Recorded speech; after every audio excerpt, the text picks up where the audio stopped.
as you get up on this mid-August morning.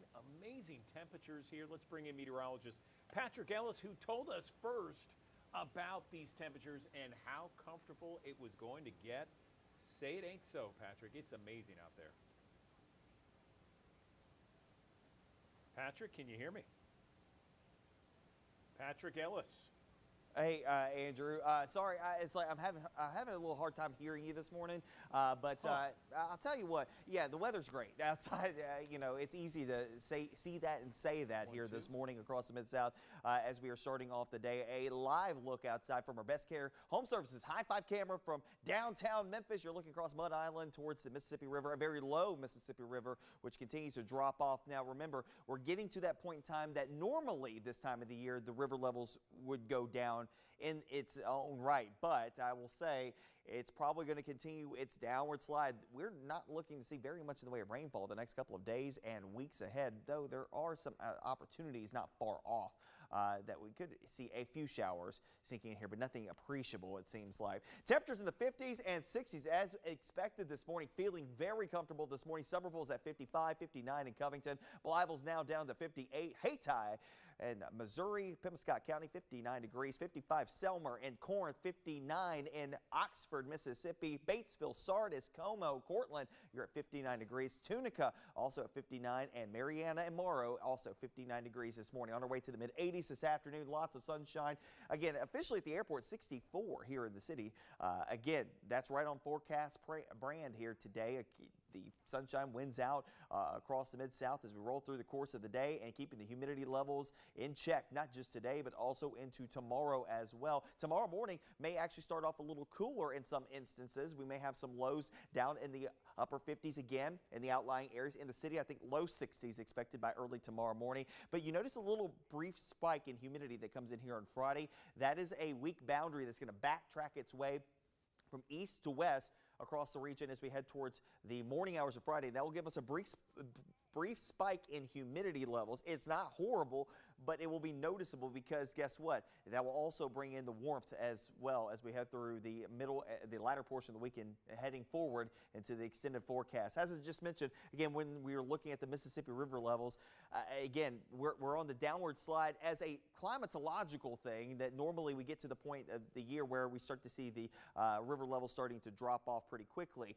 It's probably going to get worse before it gets any better. And of course, as we go through the next couple of weeks and months, this is not going to help out. Below average, at least here in the next 6 to 10 days as far as rainfall is concerned. And it's not just in our local area. It's up through the Ohio River Valley and through the mid-Mississippi Valley, down through the lower Mississippi Valley. So not great scenarios playing out. Not only that, also the Tennessee River as well, moving down the lakes, coming out of Kentucky Lake towards Pickwick and Wheeler Lake, heading out over into North Alabama and into eastern portions of Tennessee as well. But, for us, it is going to be dry from the standpoint of weather. If you've got plans to be out and about the next couple of days, you got great weather to contend with. We were just mentioning about those river levels. I want to take you back in the last 365 days, okay? This is percent of normal rain, okay? So taking the average of the rain over a year's period and seeing where we are in relation to that. Every place in the Action News 5 coverage area is running below 100% of normal rain for the past year. Most spots anywhere from 30 to 50% below average for the entire past year of rainfall. Now, if you go back, again, this is for the year starting today. This isn't a calendar year or water year. This starts today. So over the last 365 days, we are running 30 to 50% below average for this time the year. And of course, you go back to September, October, November of last year, we had that long drought. And unfortunately for us, this has not changed all that much in the last couple of months. We've stayed below average pretty much over the last couple of months. We've had a couple of points in time where the rainfall has gotten up and we've helped things out on the river levels and also on the rainfall deficit in the short term, but in the long term, it has not mounted up very much. So that just perpetuates the issues that we've had. Now, I know for right now that we've got some crops that are getting cut right now. That's good news. Just talked to a friend of mine in Poinsett County yesterday. He's been out cutting corn the last couple of days, and they need the dry weather right now. But then you also have other folks who are trying to still finish growing crops, and they like, I need a little bit of rain here. And not to mention, once you cut all of that, once you harvest all of that, eventually that's got to go towards the Mississippi and the water levels, and we start talking about those issues of navigable waters. It all comes back. It's a full circle type of situation. Now, weather-wise, ambiently, it's nice because, again, you got drier air, lower humidity. That feels pretty nice outside. So back into the next couple of days, we'll start to see the temperatures coming back up towards the low 90s, low 70s for overnight lows, mid 70s by next week. You look at that and you say, oh, it is going to get super muggy. And again, I've said this multiple times this summer. When you look at the overnight lows, it gives you an indication of how muggy the air mass really is. Sometimes, yeah, most of the time, yes, but this time around, actually, the humidity won't be terrible.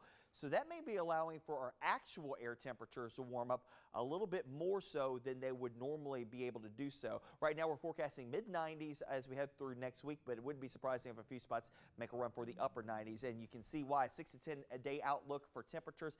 This goes through the end of the month. Again, you see a area here above average, and the average high right now is 91 degrees. Actually, starting yesterday, we started to turn the corner.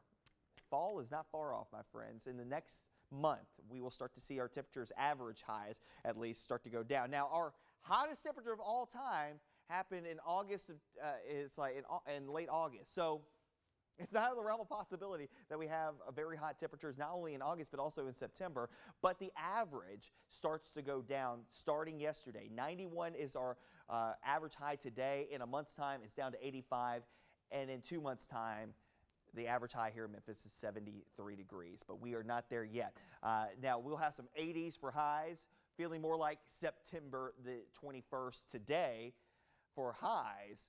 We'll feel more like August soon enough. Getting back to it as we head towards your Friday, as temperatures creep back up, mid-90s though. We go above average heading into your Saturday, Sunday, Monday, Tuesday of next week. There's a front that lingers to the north and west of us through the latter half of next week, which may yield us a chance for some showers and thunderstorms. But for the time being, again, it's probably going to stay mostly dry between now and the end of the 7-day forecast. Maybe a little better chance sometime next week. All the while, the creeping up of the temperatures and the humidity levels slowly but surely. As I mentioned earlier, while it feels very nice today, the humidity levels will start to come up, but it will not be to the same extent as what we saw last week. So instead of excessive heat, we're talking just plain old hot and probably to heat advisory territory, at least in parts of the area as we head through next week. Patrick, it looks amazing for the next several days. And you know, it's we mentioned this earlier, how the golf tournament just got like some of the warmest temperatures of the season, and sandwiched in between were some really nice temperatures. But it's not going to last that long. We got to enjoy it right now, right? Yeah, get out there as soon as you can. We were talking about the golf prodigy down on the Mississippi Gulf Coast, 9 years old and going for a championship. If you need to get out, you got to get that scratch that itch for a little bit of golf. Maybe get a quick 9 holes in today, maybe 18 holes the next couple of days. Do it as soon as possible, because by the time we get towards the weekend, the heat's going to be cranking up. But as I mentioned, not to the same extent on the humidity side of things as we saw last week with the FedEx St. Jude Championship. That's at least good news, but the heat will rival it as we head towards next week. All right, meteorologist Patrick Ellis kicking us off with some great news and a great forecast. Patrick, thank you. No problem. All right, let's quickly go to our homepage at actionnews5.com. You can see some of the top stories that we are following right now, but I do have some breaking news that I want to get to with Action News 5's Sydney Gray. We're going to speak with her in 1 minute as we take a live look from the scene here. We'll be back in 60 seconds with a school bus into a building. You can see right now, again, live pictures. We'll get a report in 1 minute. Stay with us.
Good morning, everyone. Welcome back to the Action News 5 digital desk. We have Action News 5 Sydney Gray on the scene right now of a school bus into a building. Sydney, good morning to you. Tell us where you are and what you can find out from investigators at this moment. Good morning. Hey, Andrew, good morning. It is still very early in this investigation as to what exactly happened here, but right now I'm at the intersection of Homer and Macon Road. I'm going to move so you guys can see very clearly what I am looking at. A first student school bus literally into this building, this apartment building this morning. Now, I did chat very briefly with a Memphis police officer. He told me that there were 2 kids on the bus. Minor injuries were transported to the hospital just to get checked out, but he says they are okay. He says the driver was also taken to the hospital, also okay, but again, just to get checked out. So what we know, very little bit. The driver lost control. That's all I have been able to find out at this point. They're unsure exactly how that happened, but just taking a look, I mean, this is such a crazy situation. We know this is the area near, I believe, Douglas High School is where we are, and it's going to be quite some time before this bus can obviously get moved around, and it looks like just the front portion, the nose of the bus, I should say, is inside of this building. Folks are outside. A lot of people are concerned about what exactly happened here this morning. I tried to chat with some people who live in the complex, and many of them, of course, didn't want to go on camera, but visibly startled by what they're looking at, especially as people are getting ready for work and for school this morning, Andrew. But we'll stay here for quite some time and try to figure out some more information for you and update you when we get new information from Memphis Police. So, Sydney, do we know the age of some of the students that were on the bus? Were they elementary kids, high school kids? Do you know that? The officer I spoke with said high school. I didn't get specific ages, but he did tell me high school. So that's what I got so far. Okay, all right. Yeah, crazy scene out there.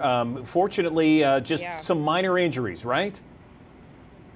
Yes, that's correct. And again, I really, if we can take a moment, if my photojournalist Mario can actually move the camera, if he's able to, I really want to get closer just so you guys can see. I mean, I'm a bit stunned at what I'm looking at this morning because I've never seen a school bus into a building like this, into an apartment complex. And so I know the camera's a bit shaky right now because Mario's moving, but again, we just want to get closer, as close as they'll let us get, so you guys can see what we're seeing this morning. Again, the nose, the very front of that school bus into the apartment building, obviously the first floor of this building. We don't know the extent of the damages, but I can imagine it's quite a bit because, I mean, this is someone's home. And so, again, hoping that whoever lives there, whatever part of the building this is, that those folks are okay.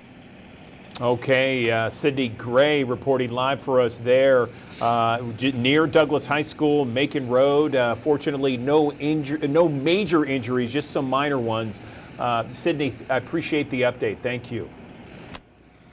Yep.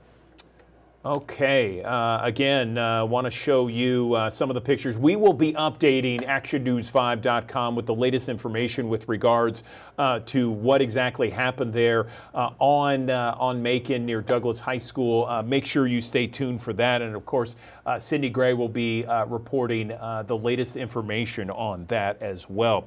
Also want to update you about this brutal crash that happened late last night involving 10 people. Unfortunately, 3 of them died in this horrific crash that began in Parkway Village. It ended in Hickory Hill. We got Action News 5's Tavarius Haywood with an update. It's a sad morning for several families. 3 people, all women, were killed at the intersection. Killed in a crash. 3, 2, 1. It's a sad morning for several families. 3 people, all women, were killed in a crash at the intersection of Kirby Parkway and East Range Road. Now, our cameras were there shortly after that crash. Investigators say around 9:45 last night, officers attempted to a traffic stop near Getwell and Cottonwood. However, that car did not stop and ended up wrecking near Kirby and Range after running a red light, causing a 5-car crash. Now, police say 2 women died on the scene. Another woman was taken to Regional 1 where she later died. 6 others were also hurt, including a child. Of those hurt, there were 3 women, 2 men, and a child. They all are expected to be okay. Investigators also tell us the driver, who we now know was a teen, was taken to the hospital in non-critical conditions. It's unclear right now if any charges have been filed. In Hickory Hill, Tavarius Haywood, Action News 5.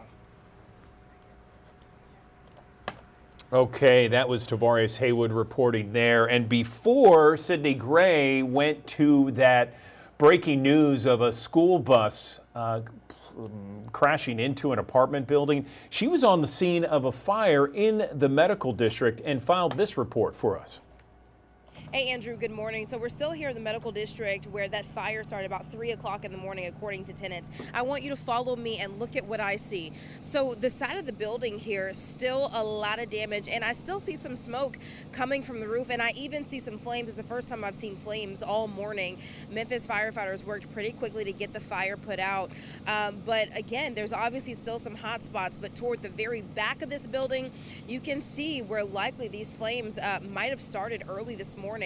You know, I talked to a tenant, he lives on the first floor, told me that about 3 a.m., that is when he had to make his way out of the building. And thankfully, he says most of the people who live in this building, they got out okay. He's not aware of any injuries at this point. But as you look at this building, a significant amount of damage, especially to the roof. So we'll be here trying to figure out more details for you about how exactly this happened. But for now, we're just waiting for Memphis firefighters as they continue their investigation. We'll be sure to update you on our website, actionnews5.com. For now, I am in the medical district. Sydney Gray, back to you.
Good morning. Welcome back to the Action News 5 Digital Desk. There is a new book out that highlights one of the biggest stories of the Mid-South over the last 30 to 40 years, the West Memphis Three. I'm joined right now by Dan Stidham. He's a West Memphis Three attorney joining us on the digital desk. And I understand, Dan, good morning to you. This story is about, untold aspects of the case West Memphis Three. Good morning. Good morning. Thanks for having me. It's a pleasure. Yeah. So anyway, so I understand that you wrote this book. It's called A Harvest of Innocence. Tell me some of the reasons why you wrote this book. There's been so much in the public domain about this case. It's certainly gone national with a number of different documentaries surrounding it. Tell me what's in this book and why you felt the need to write it. Well, there's a lot of mythology out there about the case, and the way that it ended with the Alford plea created a lot of confusion. And I just wanted for there to be a true account of exactly what happened and how it happened and why it happened, and also continue my search for the real killer. Okay, and you know we have thousands of people that watch us, Dan, on the Action News 5 digital desk, and I know most of them know about the West Memphis Three, but I want to just familiarize people with this case. This was something that happened on May 5th, 1993, where there were 3 8-year-old boys that had been murdered, and 3 teenage boys would spend 18 years behind bars for this crime. And we're talking about Jason Baldwin, Jesse Misskelley, Damian Echols, and they were dubbed the West Memphis Three. and there was all kinds of theories and thoughts about how there was this satanic panic among people who thought that these three teenagers were the result of these three kids that passed away, that died in this brutal murder. And so your book, Harvest of Innocence, is the untold story of the West Memphis 3 murder case. That is the title of it. Tell me specifically what is untold about the murder case, Dan. Well, there was a lot of things that happened behind the scenes that I couldn't talk about while the case was ongoing. I discovered things that had happened after the case was tried back in 1994 in January. And then I saw a pattern emerge of misconduct on the part of law enforcement and the prosecution. And in some ways, it seemed like there was collusion with the trial judge. And so looking back, I was startled when I saw that these things were unfolding. And so I started going back through my case file after I got it back and looking at things. And one of the things that I did is I received an entire copy on DVDs of both trials, and I went back and started watching. And some of the things that I saw were times when the court was in recess, but the judge was still on the bench and still talking, and the microphones were picking up what he was saying. And he was saying disparaging things about me and Mr. Crow, my law partner at the time. And just it was clear that there was some bias there. And this, there's a big difference between being 30 years old and I'm 61 years old now. When you go back and look at what happened and all these are all scenes that are uncut, just didn't they weren't in the documentaries. And so I literally was nauseated to watch it because my older self was looking at my younger self in disbelief, actually, at some of the things that were going on. And as the appeal process started, people came up to me and started giving me new information, which was very, very, in some cases, unbelievable. But then again, I started noticing these patterns emerging where witnesses were hidden from us, so we couldn't subpoena them. And I had a book signing just a few weeks ago at Barnes and Noble in Jonesboro, and someone walked up to me and gave me some explosive evidence that I never knew about. And so there's been a lot of people who've come forward because they were too afraid to come forward back 30 years ago. But also, one of the things when I'm doing public speaking about the case, and the case has never, ever left the headlines in 30 years, 31 years now. And it's there's just so much garbage out there on the internet that's just completely, totally untrue. And so in 2014, I sat down and decided that I was going to get serious about writing this book. And of course, life has its interruptions, but I,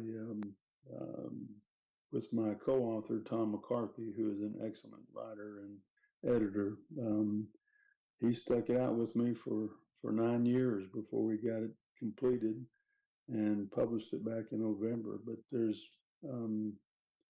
between 80 and 100 things that have never been disclosed to the public in the book. Some of the things that nefarious things that were being done by police officers and a prosecutor and the trial judge himself, which were very disturbing. And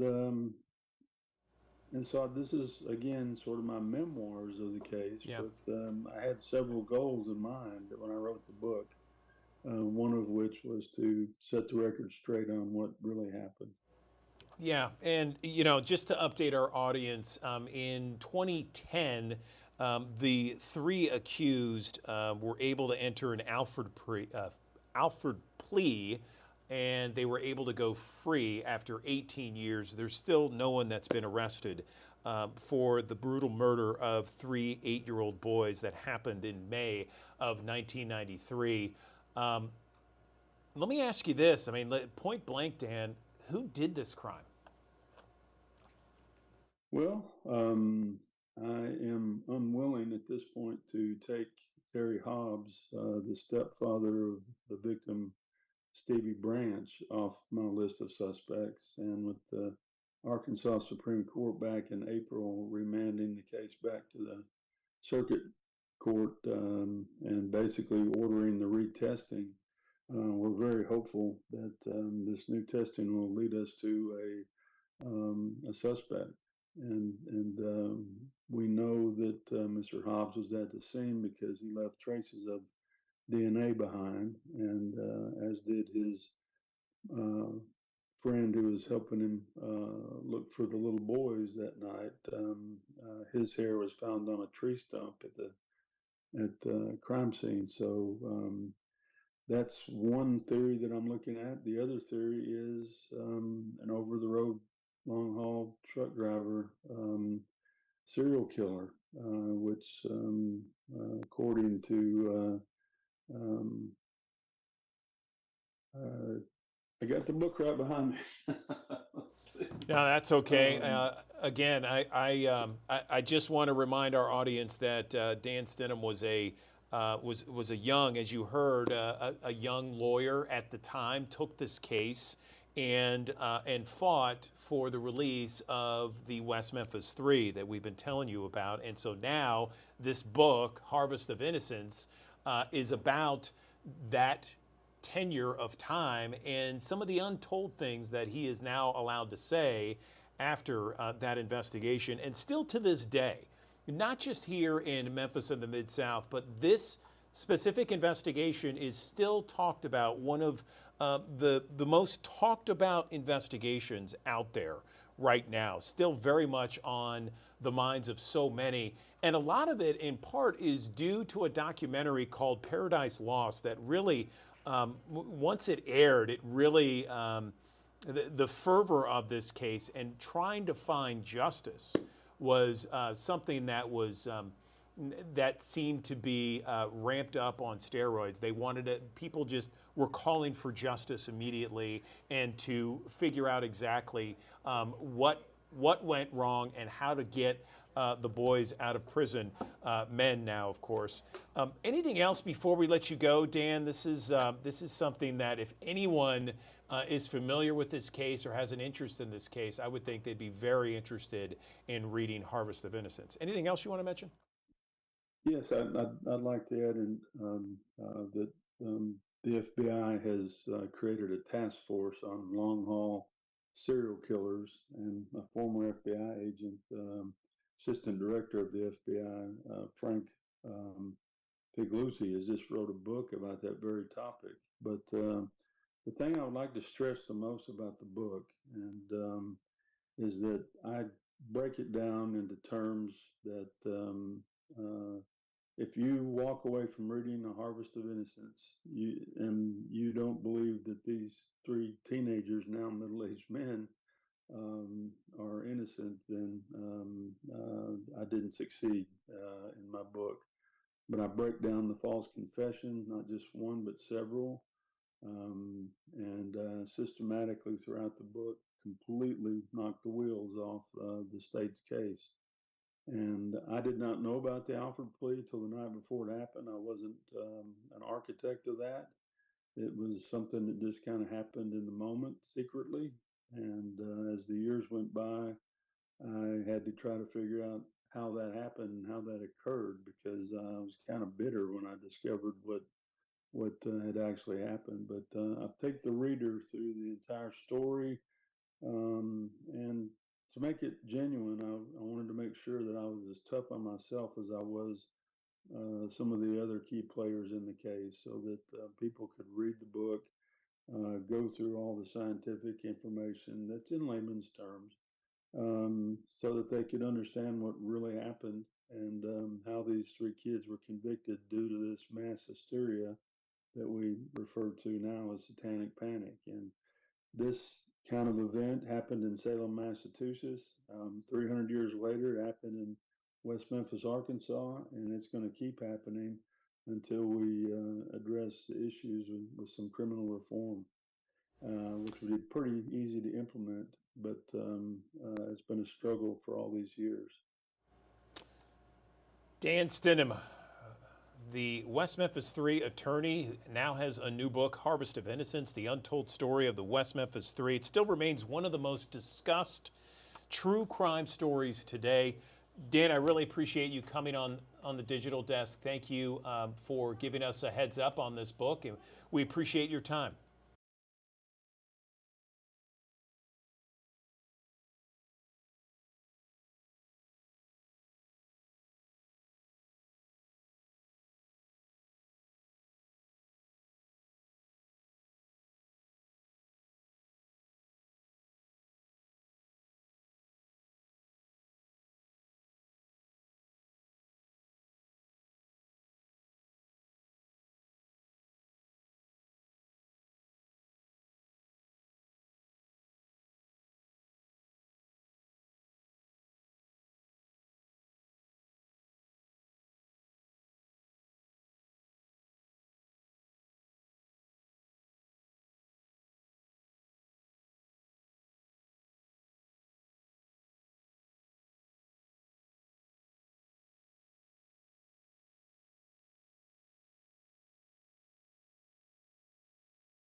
August edition on newsstands right now. The City Guide, a big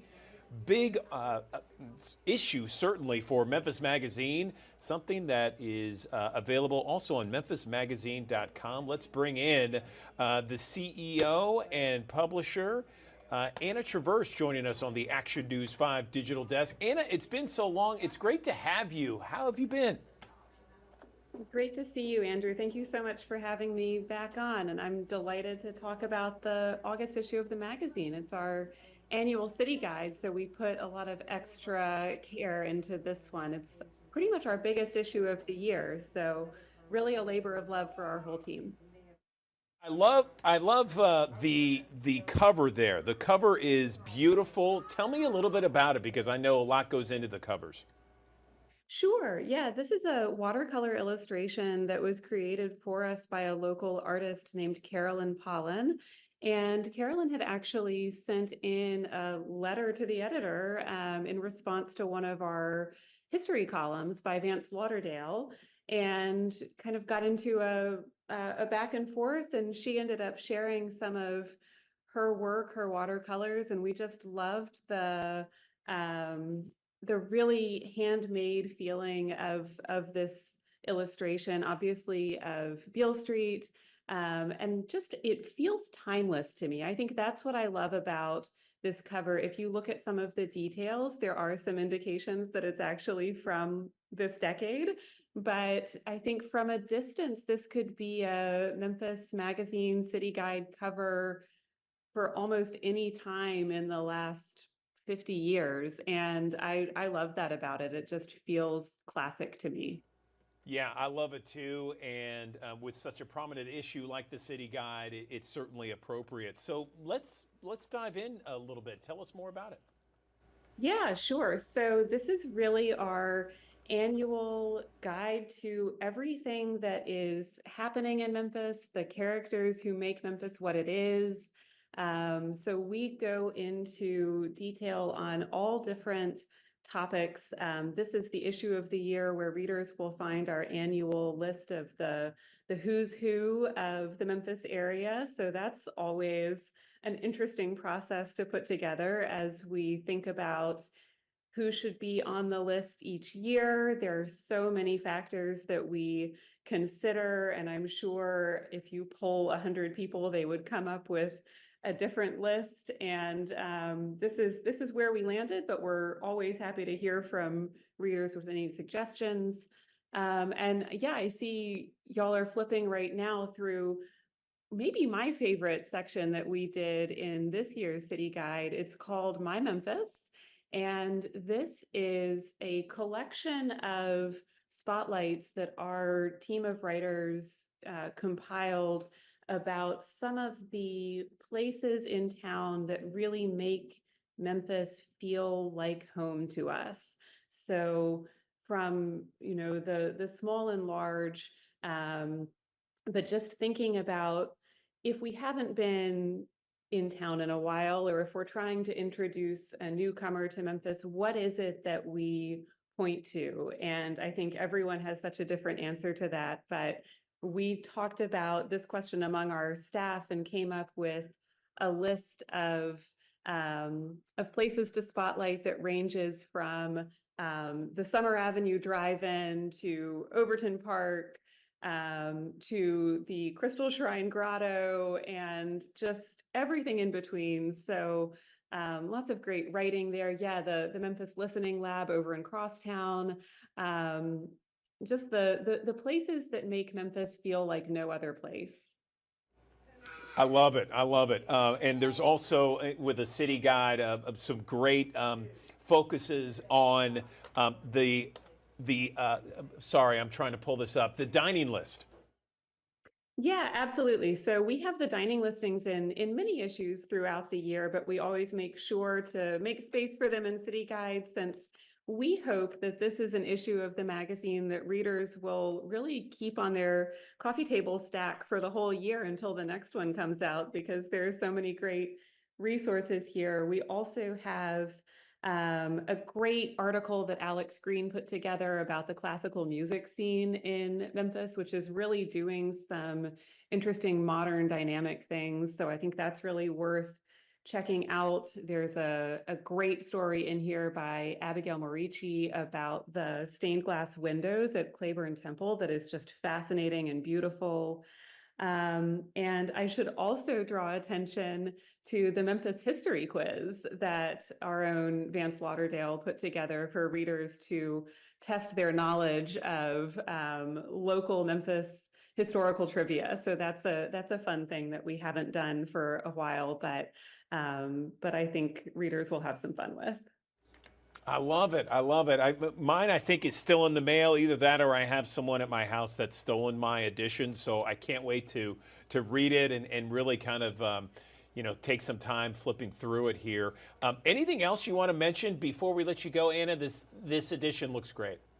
Yeah. I mean, I should also mention that we have our annual college guide and education listings in here. So if you're, as you send the kids back to school, thinking about either their college plans or where they might be headed next year, we've got some resources for that. And also, we've got just a great calendar in here. We brought back our monthly calendar earlier in this calendar year, and we're just so happy to be able to provide that resource for readers of cultural events that are happening in Memphis throughout the month. So I would really encourage folks to turn to that. I know I sometimes hear from people who will say, there's so many resources out there for what's going on, but sometimes it's just overwhelming, and I totally get it. So we've got a nice, neat little 2-page calendar for you that just spotlights the maybe the most intriguing local events, gallery shows, etc. So a great resource there as well. My wife and I say thank you for that, okay? Because there are so many times where it's like we're looking towards the weekend. We're like, what's going on this weekend? I don't know. What's happening? And then we can look and see every different thing, from music to plays to concerts, whatever. It's great to see that all in one place, aggregated. Well, and sometimes it's too much. I mean, I don't know if you ever feel this way, but sometimes I'm like, I don't want 37 options. I want 2. So that's kind of where we're taking it. I love it. I love it. And once again, for everybody, this is the latest edition of the Memphis Magazine, the August edition. And more importantly, it is the 2024 City Guide, one of the more prominent guides throughout the entire year for Memphis Magazine. Anna Traverse, really appreciate you on the digital desk. Thanks so very much, and have yourself a wonderful weekend. Hey, thanks, Andrew. And hey, if you need a copy of this magazine, I know where I can find one.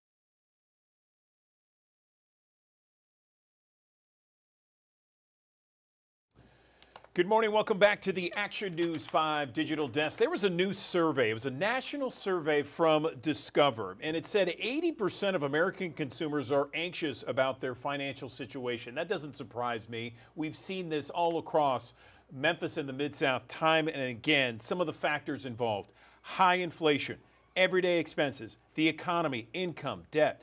Those are among the top stressors fueling the anxiety. Again, this is due to a national survey here from Discover. Financial stress is severe. Let's talk about ways to reduce that stress that we have so often in this economy and in this world that we live in. I'm joined right now by Dan Nickel, VP of Discover Personal Loans, joining us on the Action News 5 digital desk. So, Dan, good morning to you. Tell me more about this national survey. I think it was your group that put it together. Yeah, good morning. Thanks for having me. You mentioned the headline. 80% of Americans are feeling some level of financial anxiety. Perhaps not surprising, but it is certainly something we'd like to see come down over time. And unfortunately, that number has remained consistently high for the last 3 years. That 80% number is virtually the same result we've had for 3 years running. And at the top of the factors that are contributing to financial stress are high inflation and high everyday expenses, two things that are very closely associated with one another. They certainly are. And where do you think, Dan, that people make their biggest mistakes when it comes to, financial anxiety and making things worse? Where do people go wrong? I think being unprepared is one thing. Ideally, everyone would have an emergency fund. But the other thing, if they're already in debt, is not believing that they can get out of it. So our survey found that 1/3 of Americans don't expect to ever get out of debt. And that's quite discouraging. I'm more of an optimist, and I believe that there's quite a bit that people can do, from making a budget, but also to potentially taking out a consolidation loan that might allow them to lower the rate that they're paying on their debt so they can get out of it faster. Yes, I've heard that. That is a great idea and suggestion. So let's talk about it. Let's talk about some ways to minimize that stress, that anxiety that we all have, or many of us have, I should say, around our financial situation. Dan. Yeah, so we found that Gen Z, for example, 42% of them don't even want to look at their financial statements or their bank statements. That's not going to be a winning strategy. So you have to get out your bank statements, and you have to start with a solid budget. You want to have a good understanding of everything that's coming in, of course, but also where it's going, so that you can put those dollars to work as hard as they can for you. And if possible, eliminating expenses is going to allow you to allocate more of your hard-earned income towards paying down debt. That's the key. You got to put more towards debt so you can get out of debt faster. So does that mean, I know some people out there that, they'll say, well, I have this huge car payment and I have this mortgage that I got to pay, and I got 3 kids and they have their expenses, and so I need to take a second or a third job. I mean, What do you tell someone like that? We have thousands of people that watch here on the Action News 5 digital desk, Dan, and they're probably wondering a little bit of the same. Where do we begin? Yeah, I think that stress is understandable. It's been challenging. Incomes have not kept pace with the rising costs out there. And so you have to be prepared and you have to understand your options. That's what I tell people is that they can do it. And they want to look at ways that they can reduce the cost of their debt and be prepared for anything that might come at them in an unexpected way. You know, a water heater can go out at any minute. You have to have a plan so that you're ready to confront those things and not put yourself into a deeper hole. Okay, so if we're doing bullet points right here, it sounds like, and correct me if I'm wrong, it sounds like the top bullet point needs to be create a cash reserve account, and that's for any kind of emergencies out there. Take me through maybe 2 more or 3 more bullet points. Yeah, so an emergency fund is going to give you that cushion for when something comes. That's the top of the list. The next thing is to make a budget. There's so many different budgeting strategies out there, and there's different ways to go about it. But look up the one that you feel most comfortable with, pull out a pencil and paper, and understand each line item of your personal balance sheet. The next thing is to look for opportunities within that budget to allocate more money towards debt. And then the last thing I would say is to look for opportunities to reduce the interest rate you're paying on any debt. A consolidation loan is a great way to potentially get that win. I like it. I like it. These are tangible options for our audience out there to start reducing debt and reducing that financial anxiety. Anything else you want to mention, Dan, before we let you go that you haven't mentioned yet? Yeah, what I would say is that when you're choosing a provider for a personal loan, you want to make sure that you pick one with no origination fee. An origination fee erodes how much of the cash from that loan you get in your pocket that you could put towards debt payments. And so if you took out a $20,000 loan and it had an origination fee, you might only get $18,000 in your pocket, but you'd be tasked with paying back the full $20,000. So look for a provider that's going to offer a loan with no origination fee. Discover Personal Loans is proud to offer such a product, and your audience can check their rate without any impact to their credit score at discoverpersonalloans.com. DiscoverPersonalLoans.com. Managing debt, reducing financial anxiety. Dan Nickel, VP of Discover Personal Loans. Really appreciate the tangible options that you gave us here. Great news you can use. Thanks so very much for coming on the digital desk. We appreciate it.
Good morning. Welcome back to the Action News 5 Digital Desk. I'm Andrew Douglas, and living with eczema. If you have it, or perhaps you have a family member that does, it can be so difficult and so very frustrating for those caught in that relentless cycle of chasing flares and the redness and the itchiness and the rashes that occur. And they can occur anywhere all over the body. The good news is there is a brand new once daily steroid-free cream that can really help manage and help control eczema so you can enjoy your summer and all throughout the year, all the months throughout the year. Let's bring in a board-certified dermatologist to talk about this new once daily cream. I'm joined now by Dr. Adam Friedman. He is on the digital desk, and Doctor, thank you for joining us. Let's talk about this issue and not only the issue of eczema, living with it and some of the difficulties, but this new breakthrough. Good morning. Good morning. No, thanks so much for having me here. And you teed it up perfectly. This is one of the most common chronic relapsing inflammatory skin diseases that also commonly imparts a horrific impact on quality of life and also skin. And to your point that it can occur anywhere on the body and the spectrum of clinical presentations is so diverse, making the right diagnosis can be a challenge.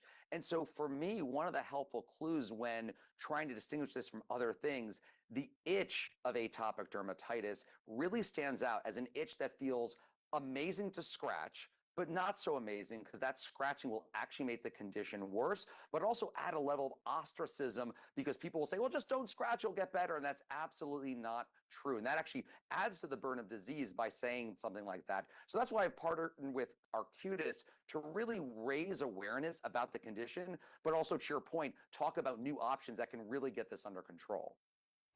Okay, so let's talk about that, doctor, because we know that the summer months, that's kind of when a lot of people that live with eczema, those that condition tends to flare up, doesn't it?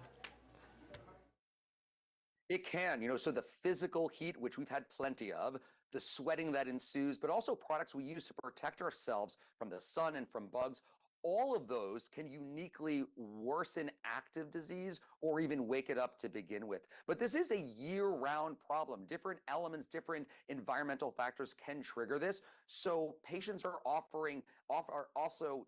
worrying about the next flare even during a flare, which absolutely sounds horrible. That's a really horrible way to live in terms of foreseeing when this is even going to get worse. And the summer can certainly do that. So let's talk about ways that people can care for their skin if they have eczema throughout the year, whether it's winter, summer, spring, fall, that sort of thing. Yeah, so there's some basic rules that apply year-round for everyone. First is limit soap use and make sure you're using a soap that is meant for someone with eczema. It actually will say it on the bottle. More importantly, apply a moisturizer to damp skin, to trap water into the skin, as dry skin is a central piece of this condition, and your skin needs a little bit of water in there for it to make itself correctly. Now, these are great, but often don't cut it. And that's where FDA-approved medications, whether it be topical or even systemic, meaning they work from the inside out, can be extraordinarily impactful. And the most recent one that was just approved is called Zoryve or Roflumilast, 0.15% cream that is indicated for once-a-day use for mild to moderate eczema for those 6 and up. And remember, this affects so many ages. It's important to have options that can be used across that spectrum. Where can people go to learn more information about this new medication, maybe some of the side effects? Are there any, by the way, and where can they go? Yeah, so first off, easy answer. You can go to Zoryve, ZORYVE.com for more information about the medication and atopic dermatitis.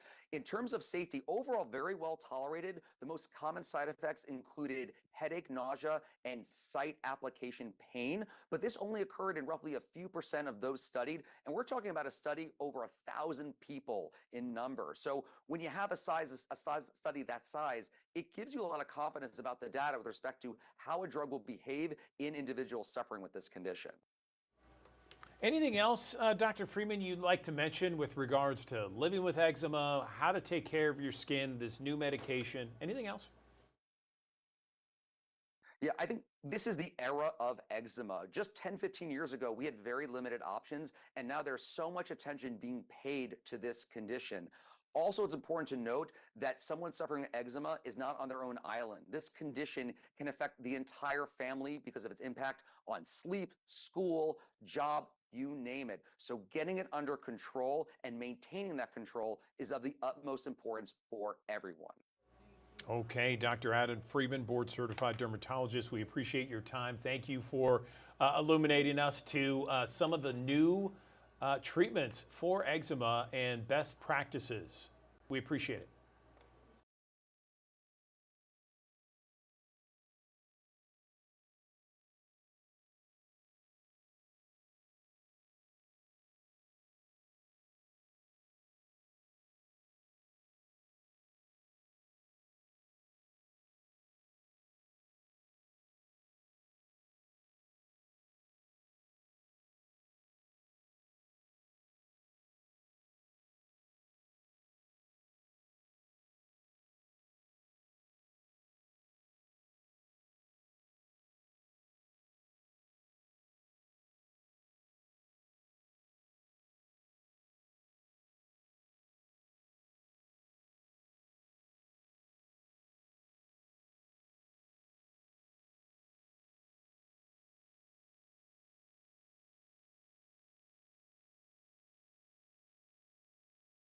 For engaging with us here on the Action News 5 digital desk. It's a beautiful Wednesday morning, starting off with temperatures in the 50s and 60s today. A nice rebound to the 80s we go.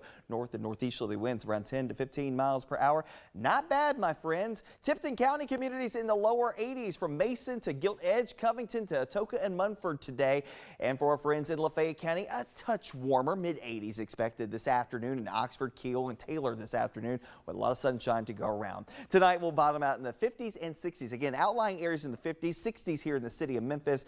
We continue with that northeasterly wind around 10 miles per hour. Cool and comfy across the mid-south, 59 in Bolivar, as well as in Selmer tonight across West Tennessee. The mid-50s mid to upper 50s. We'll go upper 50s close to 60 across North Mississippi. Hernando at 60, 59 in Senatobia, 60 in Oxford, Batesville, upper 50s even for Marks, Clarksdale, and Tunica, Mississippi. And from I-40 points northward, middle and upper 50s. South of I-40 in eastern Arkansas, going for the upper 50s and lower 60s. Hey, my friends, it is a comfortable couple of days across the area. It has been comfortable the last few. We continue that trend here today, even into tomorrow, but there is a change, at least briefly, for your Friday. There's a backdoor front that's going to move in from east to west as we go through the course of your Friday morning, really, and that begins a little spike in humidity. It will be brief. We'll start to actually see the humidity levels come down a couple of notches. It won't be to where we are presently, but at least it won't be like we were back during the FedEx St. Jude Championship. But this is where we open up the heat, starting to crank back up across the region. So guess what? From the 84 that we have today, by the time we head towards our Saturday and Sunday, mid-90s, attack on an additional 10 degrees, 12 degrees by Monday and Tuesday of next week as the temperatures continue their upward trend. And notice summer's revenge, really, it's not just here locally, it's across much of the central United States. Temperatures running anywhere from about 5 to 10 degrees above average for this time of the year. You see Chicago getting up in the low 90s by Monday, upper 90s in Kansas City, Missouri, upper 90s close to 100 in Dallas and Fort Worth, mid 90s even in Louisville, Kentucky, and down to the south in Jackson, Mississippi, mid 90s and upper 90s expected. Above average, you can see the trend here, not just in that same location across the Midwest, the upper Mississippi Valley, but also Ohio Valley and back up towards the Adirondacks and even into the Appalachians as well as you're going into next week. So above average temperatures across much of the eastern third of the United States and a little bit of below average temperature opportunities across the Intermountain West. Our average high here in Memphis now 91 degrees after a long stretch where our average high was only 92. And of course that started in July, continued all the way through yesterday. And yesterday we started the trend downward. 91 is our average high today. 85 by the time we head into the next month, and 2 months from now the average high 73, and our average highs continue to drop all the way until mid-January. Of course, stay up to date with the very latest anytime and everywhere on the Action News 5 First Alert Weather app. Download it in the Google Play Store and the Apple App Store. Your extended 10-day forecast, 84 today, down to the upper 50s, low 60s when you wake up early tomorrow morning, back to the upper 80s, low and mid 90s as we head towards Friday, Saturday, Sunday, adding in a chance for an isolated shower or two. I think the chances are going to be pretty slim Sunday, Monday. But by Tuesday, Wednesday, Thursday, Friday, this time frame here, there's a front that's going to be poised to move towards the area. The question mark is the timing of it and how much moisture it has to work with. Remember, over the course of this time frame, it's going to be generally very dry. There's not going to be a lot of opportunity for rain between now and probably the start of next week, but there are some opportunities at least trying to emerge with an approaching front. So as the temperatures come creeping up, the humidity levels, again, not to the same extent as where they could be for this time of the year, but definitely higher than where they are for the time being. We'll start to see things trending back a little lower as that front gets a little closer to us slowly but surely next week, and maybe a little better chance for a shower or storm. In the meantime, let's enjoy the lower humidity while we have it, the cooler temperatures to go along with it as well. Get out and enjoy this Wednesday with a lot of sunshine, highs in the mid 80s. When you wake up tomorrow morning, the 50s and 60s on the board. And enjoy that because that is more akin to what we would normally see at the end of September heading into October. And we are still a long way away from that here as we round out the month of August.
morning, everyone. I'm Andrew Douglas. Welcome back to the Action News 5 Digital Desk. I want to tell you about Healthier 901 Fest that's going to take place at Shelby Farms Park August 31st. That's a Saturday from 10 until 2 in the afternoon. My co-anchor, Ariana Poindexter, is going to be the host of this event. And this event's going to be amazing. You're going to have live music. You're going to have celebrity chefs talking about different things you can cook in a healthier way, exercise events, and so much more. Let's bring in someone to talk more about this amazing event. We got John Webb, president of Tri-South at Cigna Healthcare, joining us on the Action News 5 Digital Desk. John, good to see you again. How are things?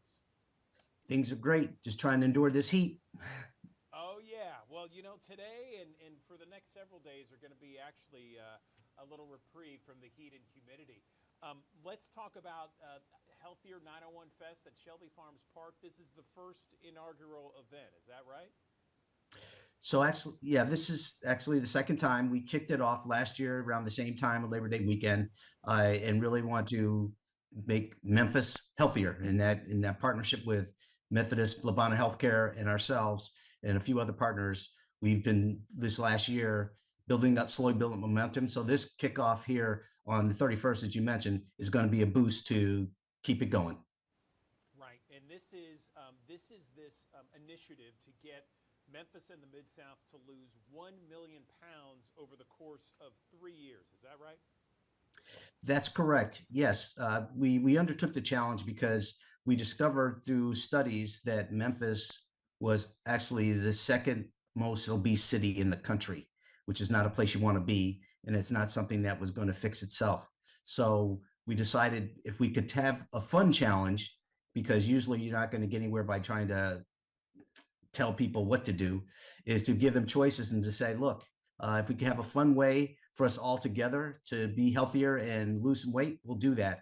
And so that was the task, that over a 3-year period of time is for the city of Memphis or the surrounding area to lose 1 million pounds. Okay, so we're in year 2, I believe. How are we doing so far? I say that, like I mentioned a minute ago, that we're building momentum. We have thousands of people who have signed up for the app, and the key is being on the app. The app you can get to at healthier901.com, or it's at the App Store. But being a part of the app, then you're part of the community. And then you have fun games, you have competitions they have with each other. A lot of companies have enlisted, and they have their team competitions as well to kind of help each other along in this journey of living, a better life from health and nutrition, quite frankly. And that's what this is all about, how to get some healthy habits regarding how you're eating, how much you're eating, when you're eating, and how you can do better in general to be at the weight you should be. So this event on August 31st, it sounds amazing, from 10 to 2 at Shelby Farms Park. All kinds of different things that are expected to take place. Tell me about it. So we will have a mobile clinic there to do screenings. So if people want to test their cholesterol or blood pressure, things like that, we'll be there for that. There'll be a lot of different booths, tents for different activities. There'll be fitness classes on stage. There'll be a lot of giveaways. There'll be music. There'll be everything that you might expect at a festival, but this one happens to be focused on health. So we're really inviting a lot of people to come out, and it's really sponsored by ourselves, as I mentioned, Methodist Labana Healthcare, Kroger, Nike, Channel 5, and also the YMCA, because we're also trying to catch youth at a young age to develop the healthy habits sooner. Right. And John, I mean, you've been in healthcare for a long time. Where do people kind of make the mistake, or where are some of those pitfalls where people just maybe inadvertently just kind of fall off the wagon, so to speak? Well, I think there's, we kind of lull ourselves to sleep that if we feel okay, then we feel everything is okay. And that's not necessarily the case. It takes a long time. There's a lot of people in this country, for example, up to 50% of the people who have diabetes in this country don't know they have it. And then when they discover it, it's at a more critical stage where it's a problem. And so trying to get people to have awareness beforehand and do things more of a preventative nature, that's where you can save yourself a lot of trouble down the road. And that's really what we're trying to do here. Now, some people have already passed that point, so we are trying to bring them back. But I think it takes time, and also we have to mention it's inconvenient. You know, people love to do what's convenient and what's good, what they feels good to them, and sometimes that isn't always a healthy option. Absolutely. So we got to download the app. We have to check out Shelby Farms Park. Hopefully it's going to be the weather like we're having today, where it's sunny, low humidity, very mild temperatures in the low to mid 80s. Anything else you want to mention before we let you go? We have thousands of people that watch us on the digital desk each and every day. No, what I would say is if you join in with Healthier 901, you can do this together. No need to be alone on this because there's a lot of good information. We can help with your health literacy, so you just learn more about a lot of things. Because bottom line is, you might say, "Well, I'm overweight. What does that do?" But obviously, that leads to more serious diseases like cancer and heart disease, and you don't want to get to that place. And so, as a team, we can help each other and push each other to get to where we're living the healthiest lifestyle we can do. Okay, John Webb, president of TriSouth at Cigna Healthcare. We really appreciate your time. Good luck on the 31st. I know it's going to be an amazing time at Shelby Farms Park, hosted by Ariana Poindexter, and it's going to be. It sounds like just an incredible event. I'll have to check it out for that weekend. Thanks very much for joining us on the digital desk. Okay, we look forward to seeing you on the app. Okay.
Digital Desk, I'm Andrew Douglas. Have you thought about having a will? Perhaps you already have one. Well, so many people wait. They wait for life-changing events, health scares, maybe property purchases, parenthood, you starting to have kids. They wait for those moments in order to consider having a will, but it's so important to have because that's really allowing you to ensure your final wishes are honored.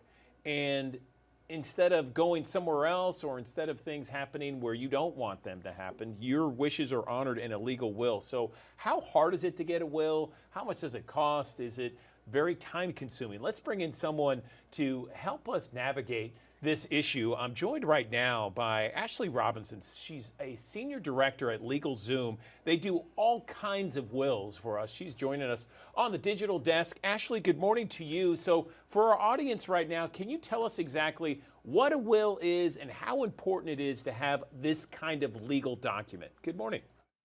Absolutely. Good morning. So think of your will like your personal playbook for what happens after you leave the party. It's a legal document that outlines how you want your treasures divvied up after you're gone. That could be your bank accounts, your real estate, your favorite guitar, even your beloved pets.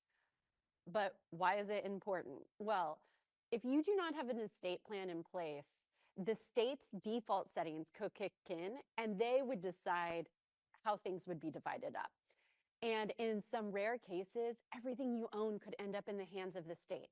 So to avoid all of that potential family drama and definitely lost time and money, by getting that will in place, you are protecting what matters the most to you and your loved ones and your legacy. Yeah, the last thing we want is for all of our property, our estate, to go to the state or somewhere else where we don't want it to go. So, when do we, Ashley, say, when's the best time to say, okay, I'm going to make a will, I'm going to have it done this week or this month. Is there a certain time when people should do it? I think August 15th is a great time to do it. The month of August is National Make a Will Month. This is a perfect time to get this process started. And you're absolutely right. Most Americans procrastinate. And in fact, 2 out of 3 Americans don't have a will at all. And so a lot of them are procrastinating for those big milestones or even a really scary medical incident. You shouldn't wait. Don't wait for those milestones to give you that nudge. Get it started today. We've got great deals.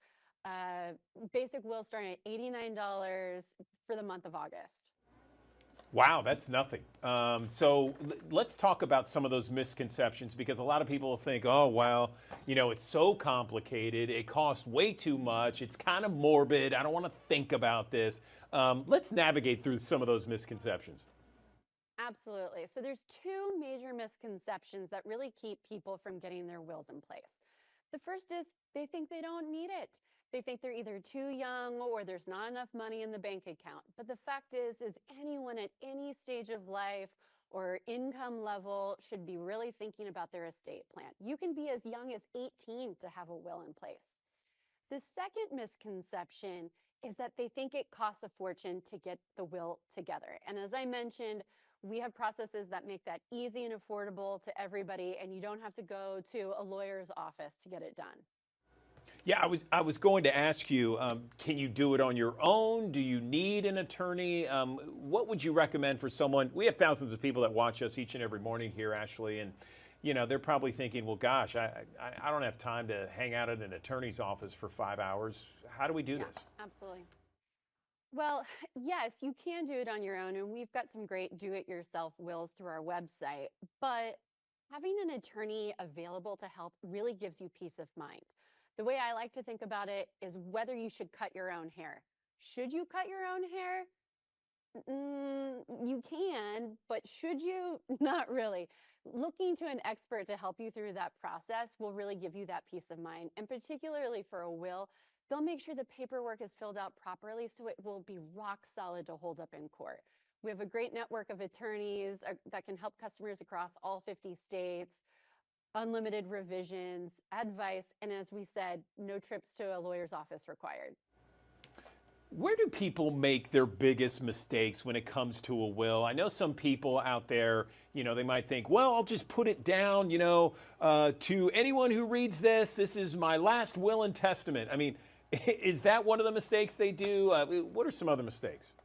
I mean, I think the biggest mistake is not having a will, right? As we talked about, it's so important to have if you want to keep your legacy intact, if you want to make sure your loved ones are taken care of after you're gone. Having a will really is the ultimate way to protect what matters most. Okay, so we've talked about a number of different things here. If someone's watching and they want maybe 3 basic headlines of what to do, you know, just some bullet points, where would they start? Well, the best place to start really is LegalZoom.com. We've got great deals this month through the month of August, National Make a Will Month, where you can start the process really early on. But if someone is trying to determine is a will or a trust the right thing for me, talking to an attorney and figuring out what's best for your scenario and what the legacy is that you want to leave behind, that's really the way to do it. So anyone can go to LegalZoom.com to find out more. Okay, Ashley Robinson, thank you for spelling this out for us. Really made it easy to understand. We appreciate it. Thank you so much. I appreciate it.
Good morning. Welcome back to the Action News 5 Digital Desk. I'm Andrew Douglas. Some of you are getting ready to drop off your son or daughter at college. Perhaps you already did. Well, this morning we have a great interview to focus on maybe some easy ideas, suggestions, and tips for a healthy semester for your kids. Let's bring in our friend from Lifetime Fitness in Collierville. I'm joined by Kristen Skinner, personal training leader at Lifetime, with a healthy kickstart to the semester for college kids. Kristen, how are you? Good morning.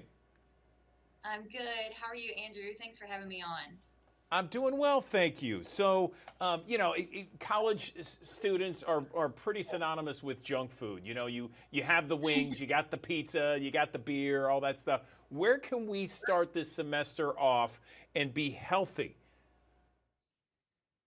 You know, first I want to say there's nothing wrong with an occasional, slice of pizza or the wings or a beverage if that's your preference. Nothing wrong with that, but all things in moderation, right? So I think the most important place to start is to remind kids that the habits that you're forming right now are the habits that you're setting up for life. And if you create a lot of unhealthy habits now through college, those are going to be habits that you're trying to undo as you're coming into your 50s. So setting up some good healthy habits like sleep patterns, going to sleep, getting plenty of sleep, getting plenty of protein, making sure that you're having a decent breakfast, fueling your brain. That's really the best place to start. Yeah, I bet. So, so if we were to, we all like lists. If we were to kind of do some bullet points and really kind of tell our kids, all right, so for breakfast, for lunch, for dinner, here's what, here's a framework you should work with. What do you think?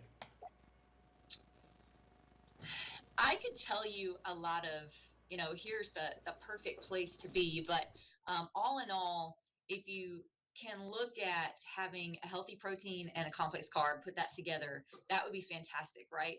But I have a high school student, and she rarely takes the time to sit down and actually eat healthy breakfast. Of course, that means, they're not likely to cook it themselves. It means somebody else has to prepare it for them. So that means for a college student, they either have to have something healthy that's easy to put together and grab and go, or they have to be equipped to be able to make those choices if they're going through a cafeteria.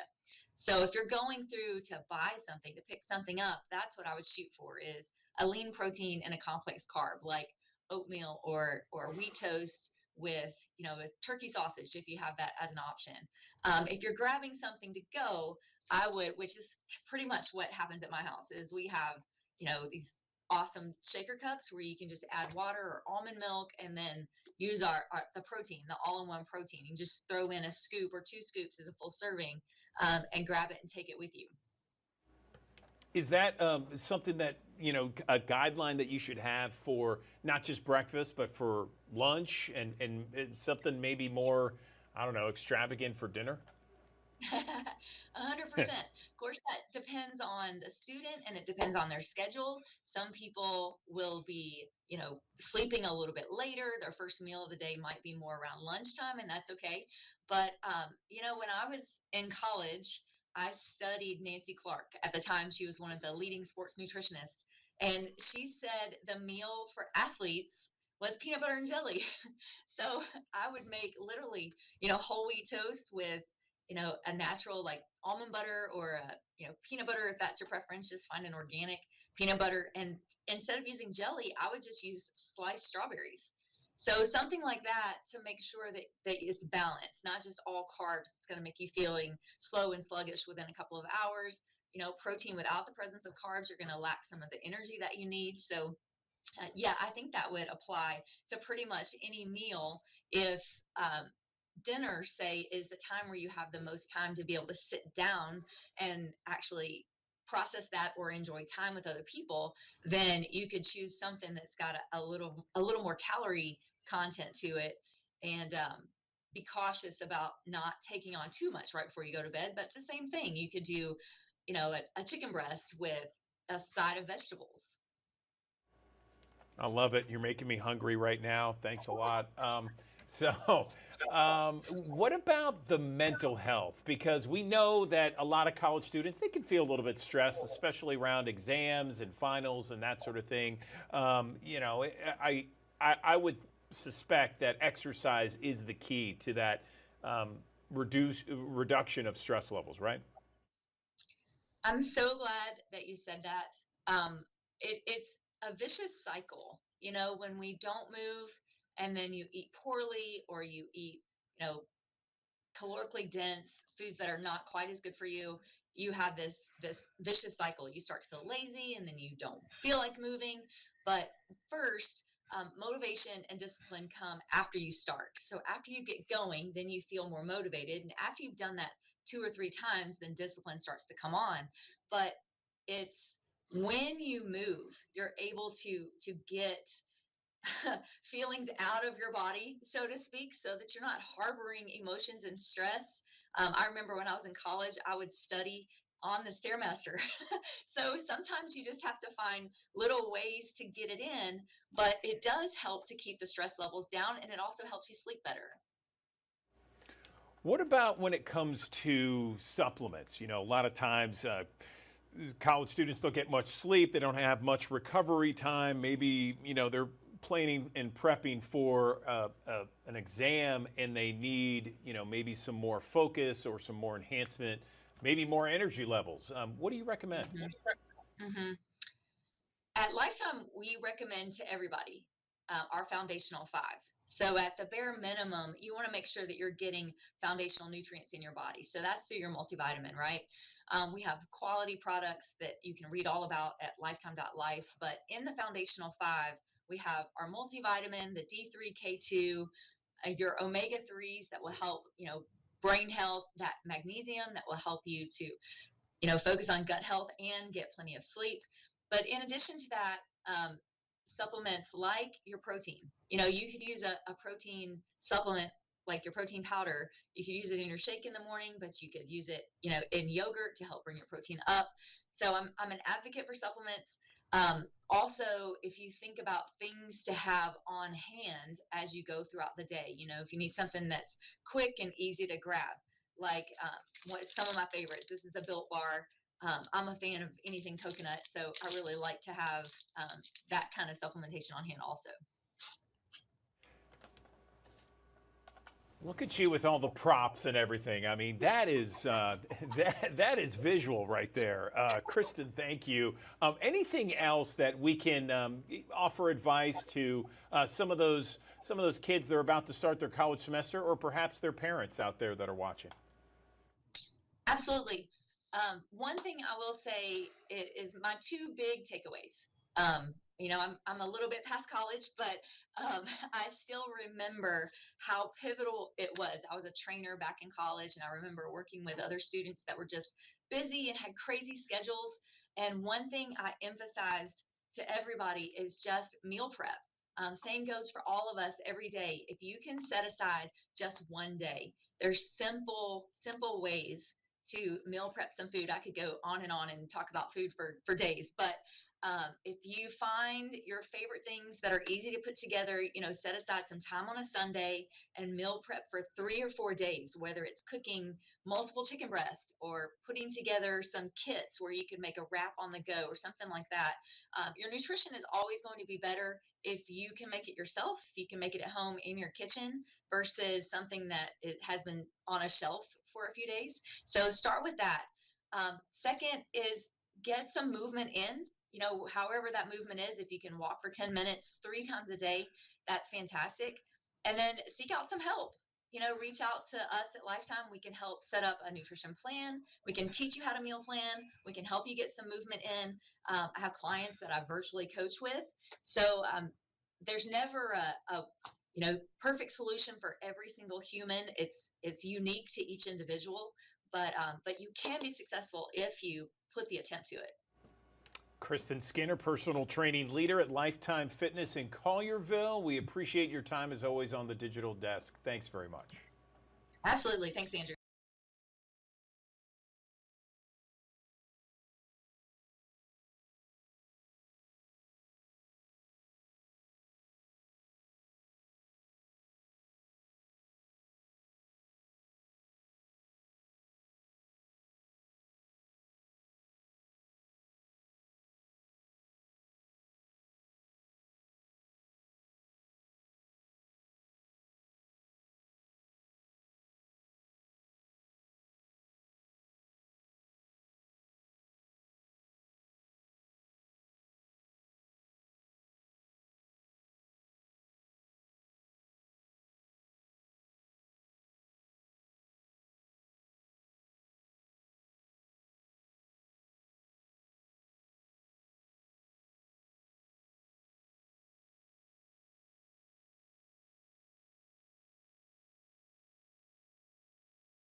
For engaging with us here on the Action News 5 digital desk. It's a beautiful Wednesday morning, starting off with temperatures in the 50s and 60s today. A nice rebound to the 80s we go.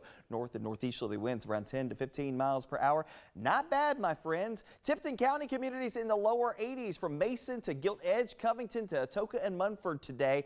And for our friends in Lafayette County, a touch warmer, mid 80s expected this afternoon in Oxford, Kiel, and Taylor this afternoon with a lot of sunshine to go around. Tonight we'll bottom out in the 50s and 60s. Again, outlying areas in the 50s, 60s here in the city of Memphis. We continue with that northeasterly wind around 10 miles per hour. Cool and comfy across the mid-south, 59 in Bolivar, as well as in Selmer tonight and across West Tennessee. The mid-50s mid to upper 50s. We'll go upper 50s close to 60 across North Mississippi. Hernando at 60, 59 in Senatobia, 60 in Oxford, Batesville, upper 50s even for Marks, Clarksdale, and Tunica, Mississippi. And from I-40 points northward, middle and upper 50s. South of I-40 in eastern Arkansas, going for the upper 50s and lower 60s. Hey, my friends, it is a comfortable couple of days across the area. It has been comfortable the last few. We continue that trend here today, even into tomorrow. But there is a change, at least briefly, for your Friday. There's a backdoor front that's going to move in from east to west as we go through the course of your Friday morning, really. And that begins a little spike in humidity. It will be brief. We'll start to actually see the humidity levels come down a couple of notches. It won't be to where we are presently, but at least it won't be like we were back during the FedEx St. Jude Championship. But this is where we open up the heat, starting to crank back up across the region. So guess what? From the 84 that we have today, by the time we head towards our Saturday and Sunday, mid-90s, attack on an additional 10 degrees, 12 degrees by Monday and Tuesday of next week as the temperatures continue their upward trend. And notice summer's revenge, really, it's not just here locally, it's across much of the central United States. Temperatures running anywhere from about 5 to 10 degrees above average for this time of the year. You see Chicago getting up in the low 90s by Monday, upper 90s in Kansas City, Missouri, upper 90s close to 100 in Dallas and Fort Worth, mid 90s even in Louisville, Kentucky, and down to the south in Jackson, Mississippi, mid 90s and upper 90s expected. Above average, you can see the trend here, not just in that same location across the Midwest, the upper Mississippi Valley, but also Ohio Valley and back up towards the Adirondacks and even into the Appalachians as well as you're going into next week. So above average temperatures across much of the eastern third of the United States and a little bit of below average temperature opportunities across the Intermountain West. Our average high here in Memphis now 91 degrees after a long stretch where our average high was only 92. And of course that started in July, continued all the way through yesterday. And yesterday we started the trend downward. 91 is our average high today. 85 by the time we head into the next month, and 2 months from now the average high 73, and our average highs continue to drop all the way until mid-January. Of course, stay up to date with the very latest anytime and everywhere on the Action News 5 First Alert Weather app. Download it in the Google Play Store and the Apple App Store. Your extended 10-day forecast, 84 today, down to the upper 50s, low 60s when you wake up early tomorrow morning, back to the upper 80s, low and mid 90s as we head towards Friday, Saturday, Sunday, adding in a chance for an isolated shower or two. I think the chances are going to be pretty slim Sunday, Monday. But by Tuesday, Wednesday, Thursday, Friday, this time frame here, there's a front that's going to be poised to move towards the area. The question mark is the timing of it and how much moisture it has to work with. Remember, over the course of this time frame, it's going to be generally very dry. There's not going to be a lot of opportunity for rain between now and probably the start of next week, but there are some opportunities at least trying to emerge with an approaching front. So as the temperatures come creeping up, the humidity levels, again, not to the same extent as where they could be for this time of the year, but definitely higher than where they are for the time being. We'll start to see things trending back a little lower as that front gets a little closer to us slowly but surely next week, and maybe a little better chance for a shower or storm. In the meantime, let's enjoy the lower humidity while we have it, the cooler temperatures to go along with it as well. Get out and enjoy this Wednesday with a lot of sunshine, highs in the mid 80s. When you wake up tomorrow morning, the 50s and 60s on the board. And enjoy that because that is more akin to what we would normally see at the end of September heading into October. And we are still a long way away from that here as we round out the month of August.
Good morning. Welcome back to the Action News 5 Digital Desk. I'm Andrew Douglas. There has been some new research that has recently been documented with the Alzheimer's Association. And this research covers 3 different areas, everything from blood tests to GLP-1, which is Ozempic, those sort of things, and processed red meat. And this research is, as I mentioned, recent, and it is something that really gives us more of an idea of maybe the factors involved with dementia and Alzheimer's. Let's bring in someone with the Alzheimer's Association. Amy French is a research champion and senior program manager with the Alzheimer's Association. She's joining us now on the digital desk. Amy, good to see you. Thank you for joining us. Let's talk a little bit about this recent research and what, from your perspective, you see as the most valuable aspects to it. Good morning. Good morning. And thank you so much for having us on to talk about these important developments. And my role with the association is to bring this information to the living rooms, to have the honor and the privilege to attend so many of these scientific convenings like the Alzheimer's Association International Conference that I just came from, and learn about what's happening in the field and bringing it to the living rooms of the yous and me's of the world. So the blood test. As we know, the diagnostic process for Alzheimer's disease is very complex right now, and it requires extensive cognitive testing, usually brain imaging, that is expensive and not always paid for by insurance and not accessible to everyone, things like PET scan imaging. So a blood test that is now FDA approved as of this month will bring that capability of the primary care physician to do a preliminary blood test screening that will show at about a 90% accuracy rate the presence in the blood of what's called biomarkers or indicators that the disease process is happening in the brain. And that will, of course, accelerate diagnosis. It will eliminate the burden that is currently on specialists like neurologists and gerontologists who often have to do that preliminary screening. With that screening being done in advance, we know that there's a desert of specialists like neurologists and cardiologists. So it would take the burden off of them and enable primary care physicians to accelerate diagnosis and move forward with that. So that's very exciting and really groundbreaking news in the disease process.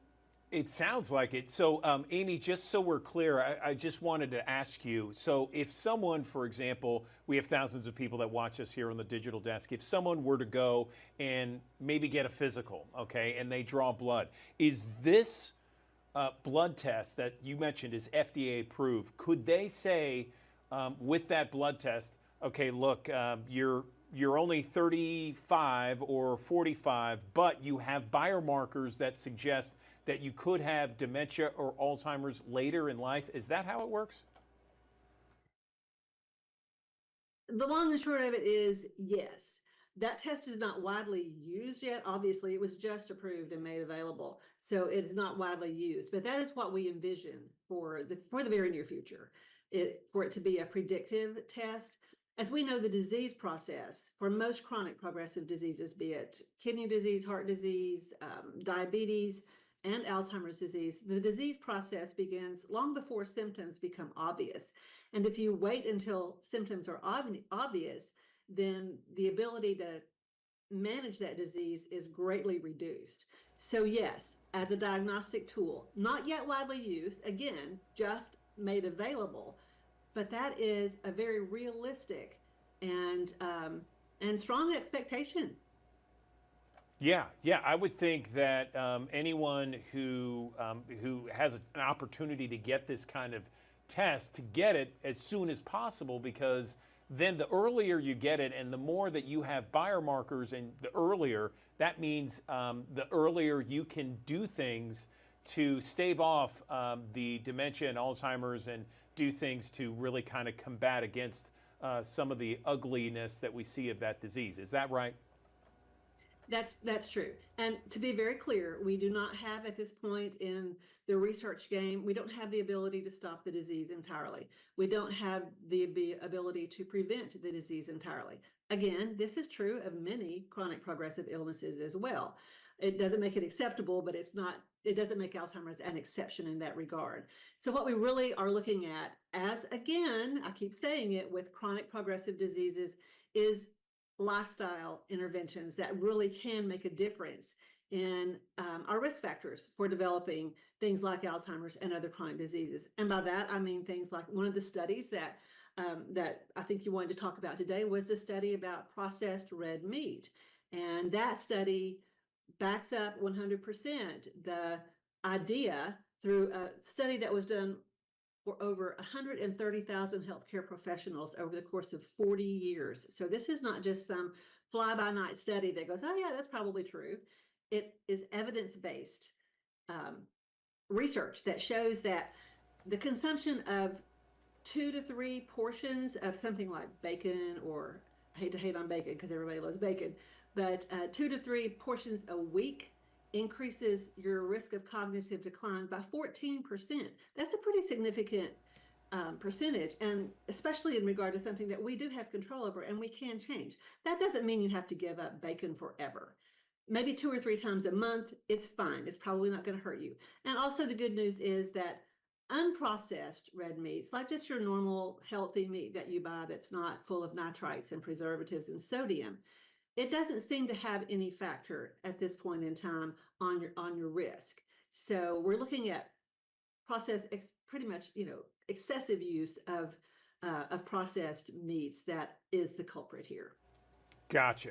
So, hot dogs, sausages, bacon, those traditional things, not necessarily, like red meat when you say steak, or a piece of pork or something like that that's unprocessed, right? And yes, that's correct. And the guidelines that are in place for a healthy diet, like the Mediterranean diet, the DASH diet, all of those guidelines are still very, very much recommended in regard to overall health. We're just showing through this study that it just backs up everything that we already know about a healthy diet and the scientific evidence that's there in regard to what's good for the heart is good for the brain. Right. And so, Amy, I'm reading from one of the things from the Alzheimer's report, and it says that processed meat, as we've been talking, raises the risk of dementia, but if you swap it for nuts and beans, it will lower the risk. And you mentioned earlier how this was a 4-decade study of more than 130,000 people. So it wasn't a small group and it wasn't a small timeline. We're talking a huge, that's a beautiful study, if you will, because it covers so many different people over such a long period of time. Yeah, and it really gives us irrefutable evidence that, again, has been backed up time and time again. There are subsequent studies that are being funded by the Alzheimer's Association, even as we speak, to hone it down and get a better understanding of the impact of things like the processed meats and other dietary factors that we know from past evidence are not healthy, understanding better why exactly it is that these particular things like the nitrites, like the high sodium, do increase our risk. Understanding why the risk is increased can help us understand how to better reduce that risk and mitigate that risk, not just through the elimination or the significant reduction of those products, but also in regard to research in general, understanding the disease better. Okay, and Amy, finally, I want to go to the third aspect, and this was the GLP-1. So this is things like Wegovy, Ozempic, and how it may protect against dementia. Explain the results coming out of this. Yeah, so those studies indicate that the weight loss drugs may have a protective quality for the brain. We also know that those drugs really haven't been on the market for a long time, so we haven't had the opportunity to do really longitudinal studies. But preliminary indicators indicate that there's a very good possibility that there is some protective quality. Now, that doesn't mean that those medications are going to now be the norm for a person who has Alzheimer's to go on those medications. That's not what the takeaway is. The takeaway is that it's yet another avenue of hope, yet another avenue that is being explored. We know that the relationship between what creates risk factors for diabetes and other metabolic diseases are also risk factors for Alzheimer's disease. So knowing that medications that can help mitigate those metabolic type disorders might be indicated in also mitigating Alzheimer's risk and Alzheimer's progression is very encouraging and very significant. Isn't it wonderful when a medication comes on the market that's just not a one-trick pony, that it has a lot of other benefits as well? No, I'm very encouraged by these recent breakthroughs. I think I may have mentioned it to you and perhaps some of your colleagues that my dad has Alzheimer's, and so we go through it as a family together. And I do a lot of things with the Alzheimer's Association and I love learning about these breakthroughs because it's so valuable for so many people out there. Where can our audience look at some of these breakthroughs and kind of read for themselves? Is there a place online? Oh, I'm so glad you asked. Of course there is. Our website is your absolute go-to. It's alz.org, alz.org, that simple. We also have a toll-free helpline at 1-800-272-3900, and I hope that you'll flash that on the screen for us. Both are great resources. I encourage people, especially if you're overwhelmed as a caregiver, and as a caregiver yourself, this is the norm to feel overwhelmed as a caregiver. Sometimes going to the Google net, as they say, can be really scary and intimidating and overwhelming. Even our website, which is 100% evidence-based, if you see it on the Alzheimer's Association website, you know that it's true. You know that it's not a fly-by-night study, a scheme to get you to buy a product or whatever. You know it's legit.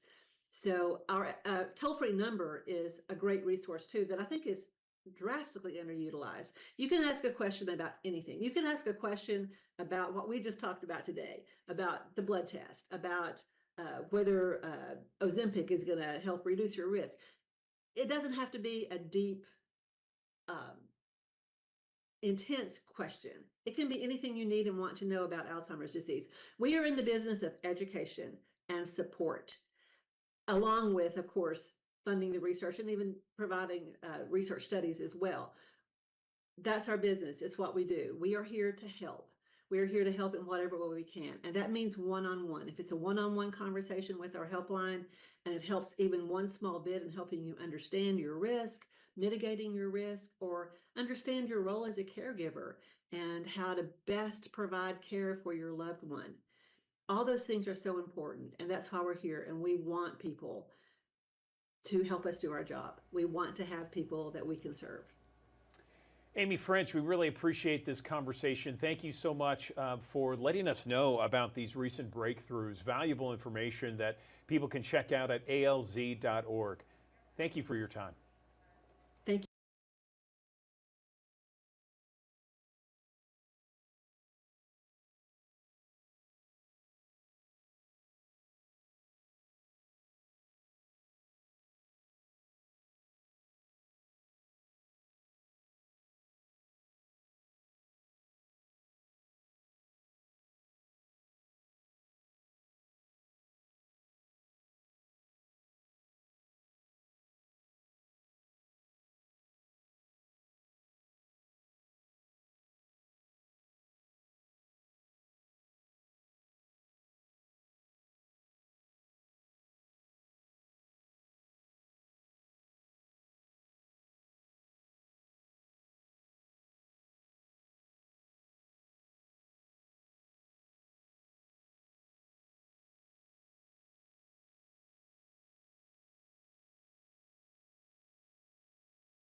Welcome back to the Action News 5 Digital Desk. I'm Andrew Douglas. We love all things Memphis Botanic Garden, and I'm bringing in Gina Harris right now, the Director of Education and Events, to talk about some fall youth programming events for everybody across Memphis and the Mid-South. Gina, good morning. Tell me about it. Hey, good morning. Yeah, welcome. We're actually sitting out here in my big backyard, which is our family garden here at Memphis Botanic Garden.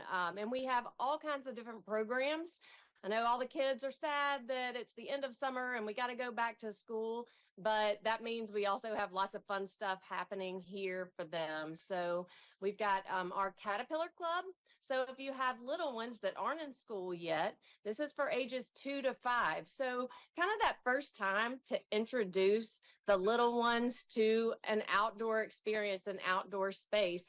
And this year we're going to be focusing on my big backyard. So each week, the kids will get to go around and explore my big backyard and explore the different areas of it and learn some new fun nature facts and activities within each different neighborhood in my big backyard. And that is going to be, you can choose a Tuesday or a Wednesday, and it's every other week. It'll be September through November for that one. So you'll meet twice a month, September through November. And it's a lot of fun for parents, caregivers. You can bring those little ones. You register on our website. This one sells out fast, though. It's really popular. Miss Kristen is our instructor for that one. A lot of the kids know her from Flower Tot Storytime. And some of these kids have been coming here from the age of 2 all the way till 5 when they start school. So that's a really fun one for the little ones to enjoy. Okay, and so that is is that the Caterpillar Club that you're talking from ages 2 to 5? Right. Yes, that's Excellent. the Caterpillar Club for that one. Yeah. Okay, great. So in what addition, else you got?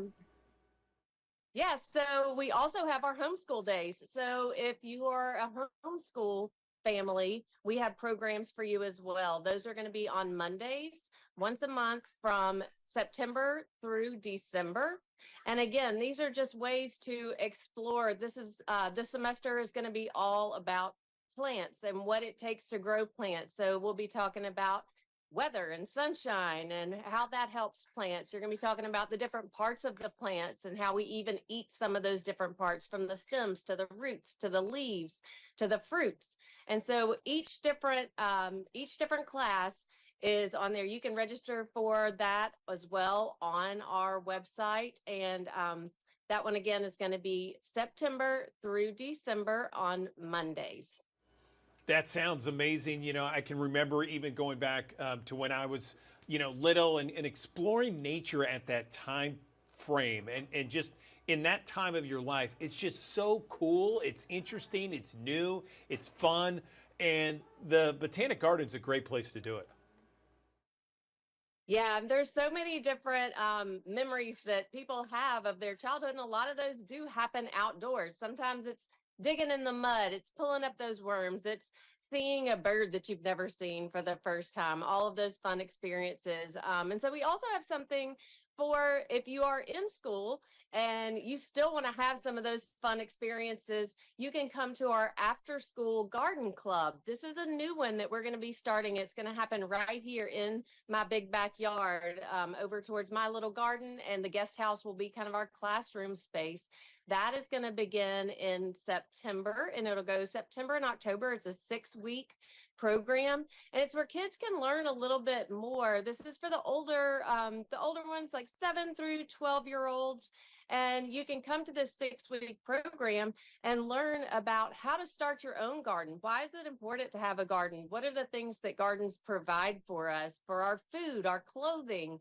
So many things, really everything in our daily lives depends on plants. And so this garden club will be an after-school garden club from 4 to 6. The kids will get to come over here after school, burn a little energy, digging in the dirt, learning some of these different things, planting their own plants down in the garden, and then being able to take that home so that they can do it with their family and share that information with their family. And then we hope they all come out and visit the garden. That sounds awesome. And so this, you have stuff from 2 to 5 years old. You got 7 to 12 years old with the Garden Club. The homeschooling days, is that 6-year-old and up? Is there an age cutoff for that? So that one is an all ages. It's a 6 to 12. We do have older siblings that come as well. We kind of split the kids up into the younger ones and the older ones, and that way they can do the age appropriate activities, and everything is geared towards their different age levels. Okay, and so registration is now open, right? And how much does it cost? Yes. Yeah, if you visit our website, each of the different programs has a different price point, but if you go to our website, membg.org, all of these different programs are going to be available. The information and the schedule of these is going to be on our website, where you can check that out and get signed up. And again, sign up quick, because a lot of these things sell out. It's really popular. And again, like you said, we have things from the 2-year-olds all the way up to the middle school, high school age. But even the parents end up learning some fun facts and neat things to be able to take home with them. So it's learning for everybody. membg.org. All right, Memphis Botanic Gardens website. Gina Harris, we really appreciate the info. Thank you so much for letting us know about it now that the programming is out there and the registration is now open. We appreciate it. All right, thank you.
For engaging with us here on the Action News 5 digital desk. It's a beautiful Wednesday morning, starting off with temperatures in the 50s and 60s today. A nice rebound to the 80s we go. North and northeasterly winds around 10 to 15 miles per hour. Not bad, my friends. Tipton County communities in the lower 80s, from Mason to Gilt Edge, Covington to Atoka and Munford today.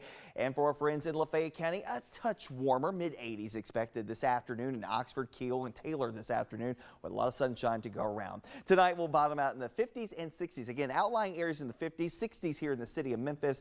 We continue with that northeasterly wind around 10 miles per hour. Cool and comfy across the mid-south, 59 at Bolivar, as well as in Selmer tonight across West Tennessee. The mid-50s expect mid to upper 50s. We'll go upper 50s close to 60 across North Mississippi. Hernando at 60, 59 in Senatobia, 60 in Oxford, Batesville, upper 50s even for Marks, Clarksdale, and Tunica, Mississippi. And from I-40 points northward, middle and upper 50s. South of I-40 in eastern Arkansas, going for the upper 50s and lower 60s. Hey, my friends, it is a comfortable couple of days across the area. It has been comfortable the last few. We continue that trend here today, even into tomorrow, but there is a change, at least briefly, for your Friday. There's a backdoor front that's going to move in from east to west as we go through the course of your Friday morning, really, and that begins a little spike in humidity. It will be brief. We'll start to actually see the humidity levels come down a couple of notches. It won't be to where we are presently, but at least it won't be like we were back during the FedEx St. Jude Championship. But this is where we open up the heat, starting to crank back up across the region. So guess what? From the 84 that we have today, by the time we head towards our Saturday and Sunday, mid-90s, attack on an additional 10 degrees, 12 degrees by Monday and Tuesday of next week as the temperatures continue their upward trend. And notice summer's revenge, really, it's not just here locally, it's across much of the central United States. Temperatures running anywhere from about 5 to 10 degrees above average for this time of the year. You see Chicago getting up in the low 90s by Monday, upper 90s 90s in Kansas City, Missouri, upper 90s close to 100 in Dallas and Fort Worth, mid 90s even in Louisville, Kentucky, and down to the south in Jackson, Mississippi, mid 90s and upper 90s expected. Above average. You can see the trend here, not just in that same location across the Midwest, the upper Mississippi Valley, but also Ohio Valley and back up towards the Adirondacks and even into the Appalachians as well as you're going into next week. So above average temperatures across much of the eastern third of the United States and a little bit of below average temperature opportunities across the Intermountain West. Our average high here in Memphis now 91 degrees after a long stretch where our average high was only 92. And of course that started in July, continued all the way through yesterday. And yesterday we started the trend downward. 91 is our average high today. 85 by the time we head into the next month, and 2 months from now the average high 73, and our average highs continue to drop all the way until mid-January. Of course, stay up to date with the very latest anytime and everywhere on the Action News 5 First Alert Weather app.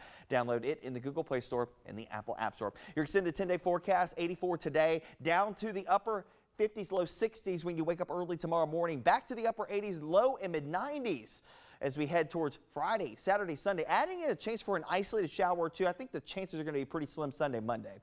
But by Tuesday, Wednesday, Thursday, Friday, this time frame here, there's a front that's going to be poised to move towards the area. The question mark is the timing of it and how much moisture it has to work with. Remember, over the course of this time frame, it's going to be generally very dry. There's not going to be a lot of opportunity for rain between now and probably the start of next week, but there are some opportunities at least trying to emerge with an approaching front. So as the temperatures come creeping up, the humidity levels, again, not to the same extent as where they could be for this time of the year, but definitely higher than where they are for the time being. We'll start to see things trending back a little lower as that front gets a little closer to us slowly but surely next week, and maybe a little better chance for a shower or storm. In the meantime, let's enjoy the lower humidity while we have it, the cooler temperatures to go along with it as well. Get out and enjoy this Wednesday with a lot of sunshine, highs in the mid 80s. When you wake up tomorrow morning, the 50s and 60s on the board. And enjoy that because that is more akin to what we would normally see at the end of September heading into October. And we are still a long way away from that here as we round out the month of August.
Welcome back to the Action News 5 Digital Desk. I'm Andrew Douglas. The use of illegal vapes is still very much a serious problem, especially when it comes to kids in high school. We're talking about teens, adolescents. They use these disposable e-cigs from China, and they have an extraordinary amount of concentrations of nicotine. They're highly addictive, and they're appealing to these kids and adolescents because of their appearance. They look like toys, they're school supplies, and they have all these different flavors. So how do we combat this? Because right now, according to a study since 2019, 60% of youth, high school kids, okay, reported using these disposable e-cigarettes. It's an awful situation. I know so many parents firsthand that have struggled to deal with this issue. Let's bring in someone to help us and discuss this in detail. I'm joined right now by Rich Marianos, a former ATF deputy director. He's joining us on the digital desk. Rich, thanks so much for joining us. Let's talk about this problem first off. Let's just kind of outline the problem, how pervasive it is, and how much of an epidemic it is. Good morning. Thank you so much for having me. Good morning.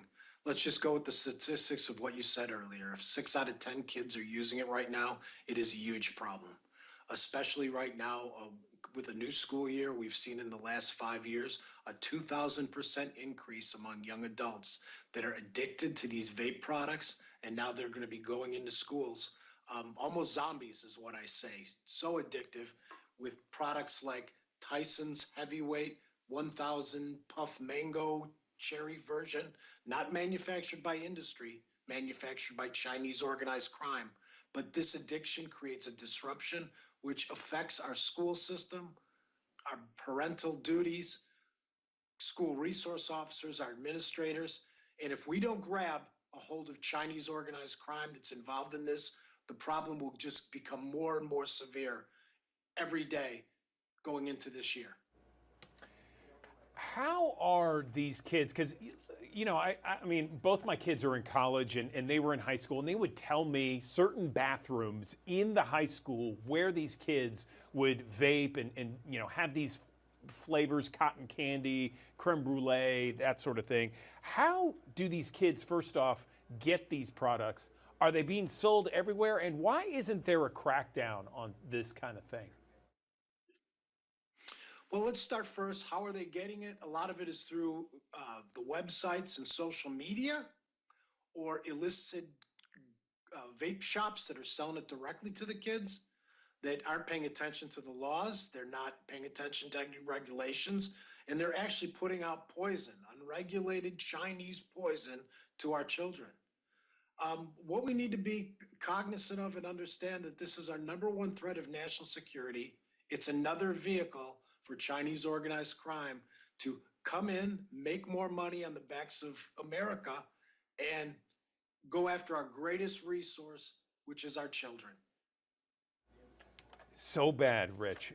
It just infuriates me as a parent and what my kids have told me about the epidemic and the problem that they see firsthand. So we've identified, you know, this problem and how large it is. So let's talk about solutions for all those parents, the grandparents, family members out there. Well, you brought it up a little bit earlier, and we need better enforcement. We need the government to pay attention to what's going on. We need states to develop a registry to what is illegal in terms of also what is legal for tobacco harm reduction. When these products first came out, the good ones are designed to get people away from combustibles, but the bad ones are now addicting our children. We need enforcement. We need to be giving the laws the tools, directories for law enforcement to go and put these vape shops out of business, to disrupt the supply chain, and understand that organized crime hits everyone. It's time that we hit back, and as a community, as a society, hit back in taking these out of the marketplace and making it safer for our young adults. You know, I couldn't agree more, Rich, especially when you talk about, you know, this poison, for lack of a better term. I mean, we have no idea what's in this stuff. And, you know, no matter where it's marketed, I mean, we have no idea what's in that, the long-lasting effects of some of that liquid, that vape liquid. Are there any places any states that, from your best vantage point, that do it right in terms of law enforcement, cracking down, anything like that? And if so, can we talk about them? Or if not, let's come up with some ideas and how we can push this to our state lawmakers.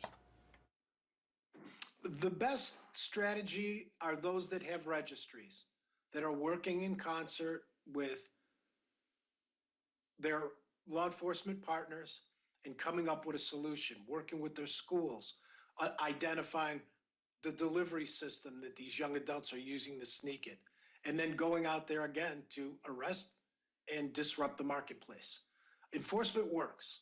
It always has worked, but let's go after the bad guys in the marketplace. Let's understand what the problem is and understand that the ones that are FDA approved are good for those who want to curtail combustible smoking. Everything else, it's a crime to possess, sell, and we need to get it out of the hands of our kids, and enforce the government, not just to use the FDA, but give local law enforcement their tools to enforce it. The FDA is trying, but sending letters and going out there without a structured strategic plan is not the solution.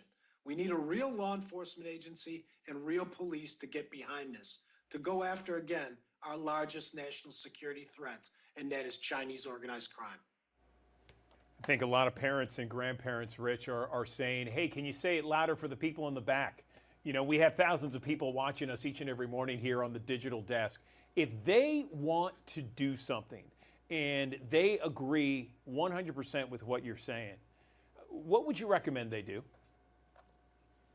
First thing, let's go on our website, website put together with some partners, illegalvapes.com, that has all the information on good practices, even failed practices, good articles, bad articles, but it gives the picture of how to do this and how to do it right and create a holistic approach. We can't do this in a vacuum.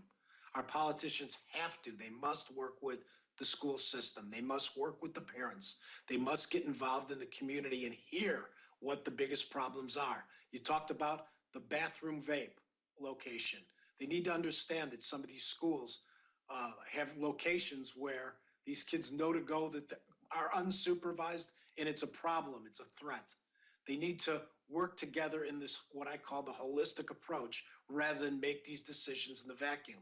And then further, if it's the FDA, ATF, if it's local police, whoever it may be, that they need to use resources to target this problem. Totally agree there. Illegalvapes.com. Anything else you want to mention this morning, Rich, we haven't touched on you feels important? It's truly an epidemic that we need to crack down on and get under control. Parents need to understand that this is a terrible issue. It is affecting the way our kids are developing, how their brains are developing by the use of these illegal vape products. And they also need to take a stronger approach. Some can't just brush it away that my kids aren't in gangs, my kids aren't using drugs. If vape is the only problem, it's okay, I'll live with it. That's the wrong response. It's the wrong attitude. And they need to take a more aggressive approach to jump in and realize that a product that's manufactured for kids by organized crime needs to be taken very, very seriously. And it's not only a threat to public safety, but it's a threat to public health. Illegalvapes.com. Rich Marianos, former ATF Deputy Director. We really appreciate this discussion this morning on the Digital Desk. Thank you for letting us know about not only your website, but also best practices to crack down on this awful epidemic that's affecting so many teens and adolescents out there. We appreciate your time. Thank you so much for giving me the opportunity to share the correct information out there.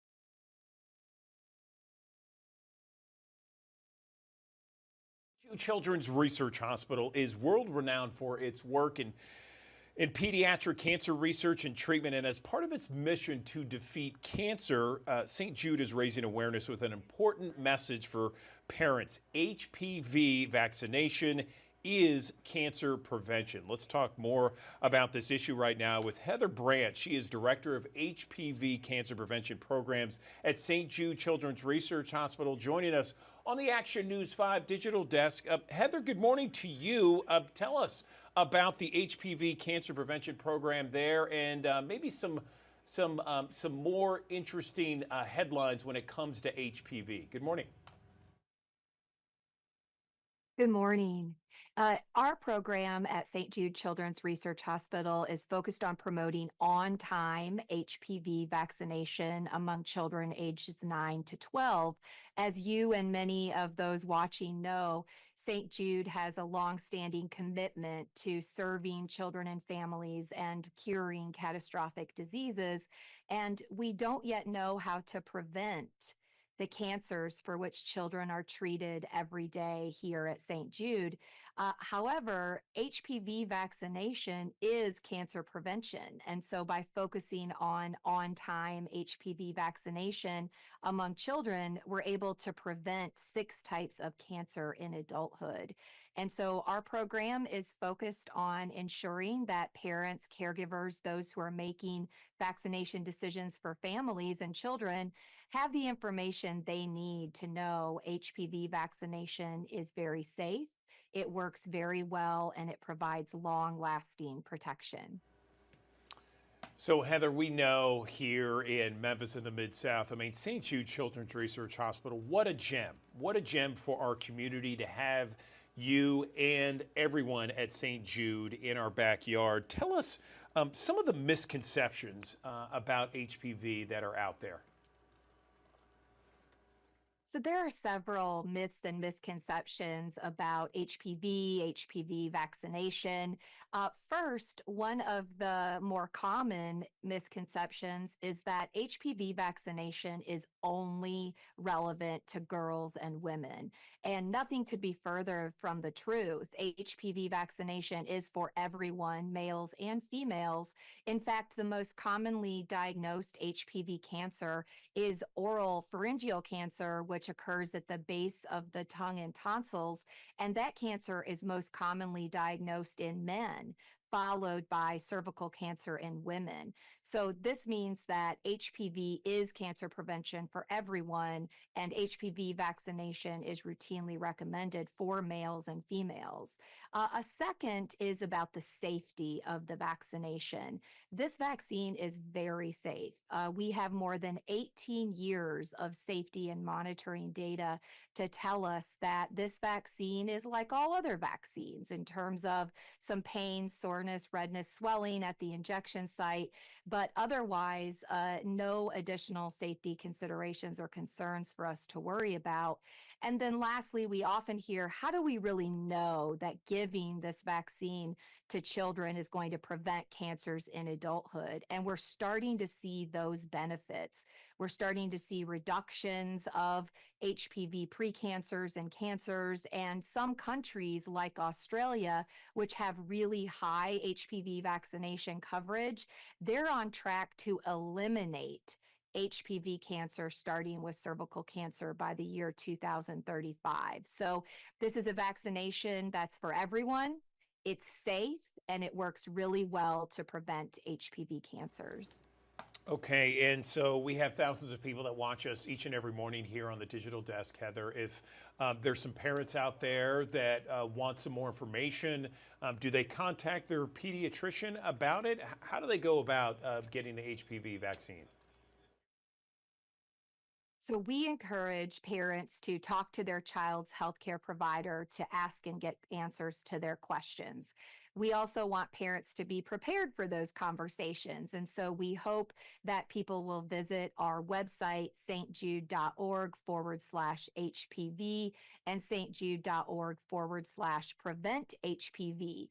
We have several resources, including frequently asked questions about HPV vaccination, more details on the recommendation for which children should be getting HPV vaccination, which is basically all children ages 9 to 12 should complete the 2-dose series, so that parents can be prepared for those conversations with their child's healthcare provider.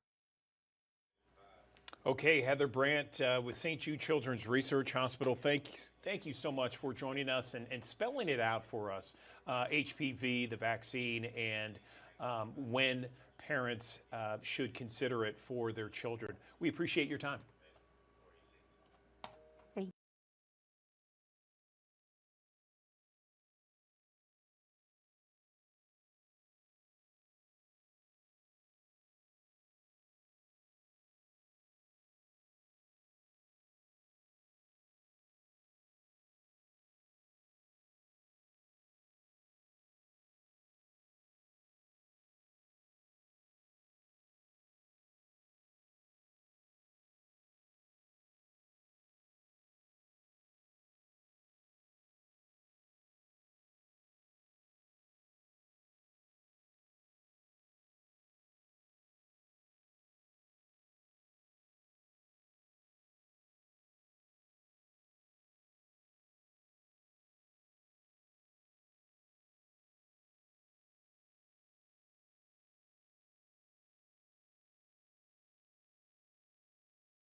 We got the kids back in school. They're starting to learn stuff, and parents and grandparents everywhere are rejoicing. Yay, they're back in school. Good.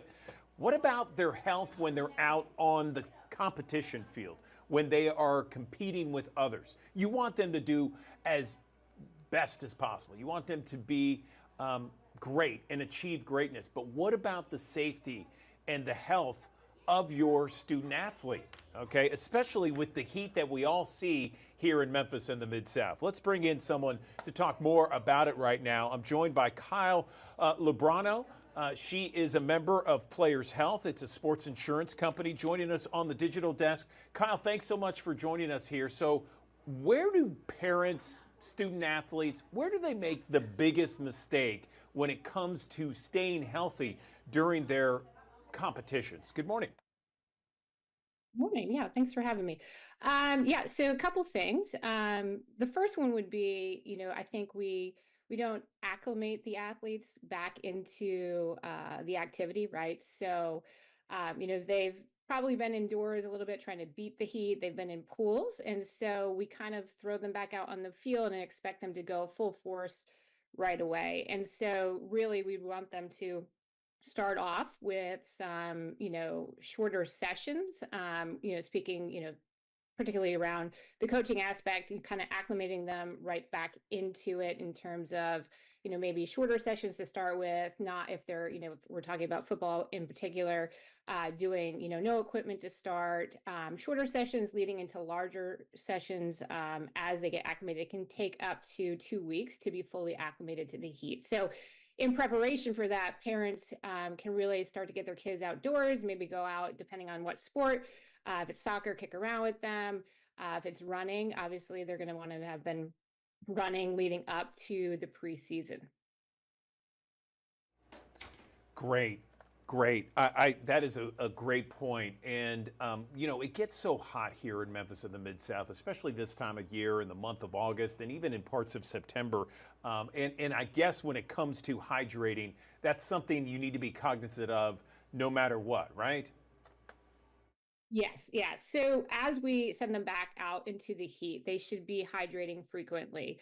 So making sure that they have their water bottle with ice, and sometimes, depending on how hot it is and how long the session is going to be, making sure they have 2 water bottles. It should be where the coaches know that the heat is going to, make them need to take water breaks more often. So every 20 minutes or so, there should be a water break. As a parent, I often have the discussion with my child. If you really feel like you need to take a break to get water, just, excuse yourself really quickly, go get it. We really shouldn't be denying water. And then before and after, right? So the day before, we're making sure that they are hydrating enough. And then after, and obviously this is probably more for more elite sports or high school sports like football, weighing yourself before and after. Obviously, we're not going to have our 7 and 8-year-olds weighing themselves, but before weighing yourself before and after to see how much fluid you've actually lost, and then making sure that we're replacing that. Yeah, that's all great advice. I mean, both my kids played youth sports. They're now in college, and so, staying hydrated, acclimating the right way. Are there signs that parents and grandparents should watch for when their kid perhaps gets in trouble? Yeah, absolutely. So, there's a difference obviously between dehydration and heat stroke, and both are obviously very serious and lead to further complications if that aren't, if they're not dealt with. So, hydrating won't necessarily, prevent heat stroke. Heat stroke is when the core temperature of the body gets too high, and we need to start to cool that down. But there's signs, and one being, obviously if the child is younger, they may be a little bit more irritable. They could have symptoms kind of resembling the flu, where they are dizzy, lethargic. They could be pale. They could be excessively sweating, vomiting. And so just really being diligent around noticing those things with your child, and listen to them if they're telling you that, they don't feel well. Obviously, we don't want to send them back out into the field if we're, doing, 2 sessions a day. Just making sure that we are, listening and watching for those signs is key. No question. And, a lot of times they'll come home, especially in those first few practices where they're going to be a little bit sore, they're going to be a little bit more tired. Anything else that we should be watching for just to ensure that they're on the right path, that it's no big deal and they should continue to go to practice? Yeah, and obviously, I think depending on the age, some kids will want to get out of practice, but I would say, just watching, making sure that they are taking care of themselves, right? I think this is one thing that, we're a little bit more educated in this area. We're not in the 1980s and the 1990s where we just say, you just go out and do whatever you can, eat whatever in between. We really need to be making sure that we're developing the whole athlete, right? And so that means not only doing your job on the field, but off the field, right? And so they should be not only hydrating, eating well, eating, foods like fruits and vegetables that have a lot of water in them. And then also just, making sure that they're getting enough rest in between, and making sure that, if they are out in the sun in an outdoor sport, that in between sessions, they are, resting inside in the air conditioning, or if they don't have access to inside, sitting in the shade, just not overexerting themselves. And then sleeping at night, making sure that they are getting their rest. And that's where our bodies recover and repair muscle deterioration. So I think, just also paying attention to what your child is telling you, and just generally their appetite to go out for more. I think one thing that we really need to be worried about is the biggest risk factor is really just those that are super excited to please us. And so they're over motivated, and that is probably the biggest risk factor in this, that they're going to overdo it, right? We wouldn't send somebody out to run a marathon without having trained for it. So those that are over motivated will kind of put themselves in this position to kind of either get dehydrated or, suffer from heat stroke. Kyle, this has been great. We've certainly given a lot of information out there to our viewers. We have thousands that watch us each and every morning. Is there a place online where people can go and really kind of look at these various aspects that you've talked about this morning? Yeah, there's a ton of research out there. I mean, I think if a quick Google search of, like heat stroke symptoms, or how to, make sure that you're taking care of young athletes in the heat, you can pull up a lot of variety from different, the Mayo Clinic, different, Cleveland Clinic. And then also I would say, just make sure, whatever organization you are part of, that they have a heat stroke and heat illness policy. And so there's a lot of information out there specific to this that you can, quick Google search will be able to pull up all the information that you need to be able to find on this. All right, Kyle Lubrano, thank you so much for joining us on the Digital Desk and giving us that information, which is vital, especially this time of year. We appreciate it.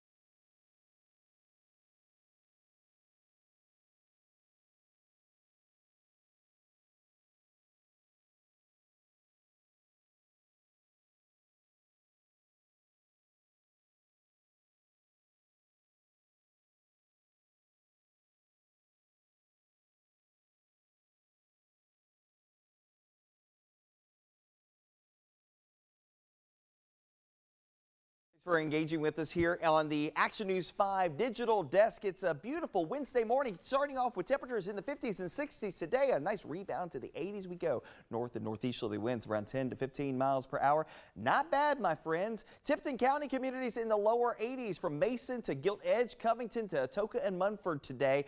And for our friends in Lafayette County, a touch warmer, mid 80s expected this afternoon in Oxford, Kiel, and Taylor this afternoon with a lot of sunshine to go around. Tonight we'll bottom out in the 50s and 60s. Again, outlying areas in the 50s, 60s here in the city of Memphis.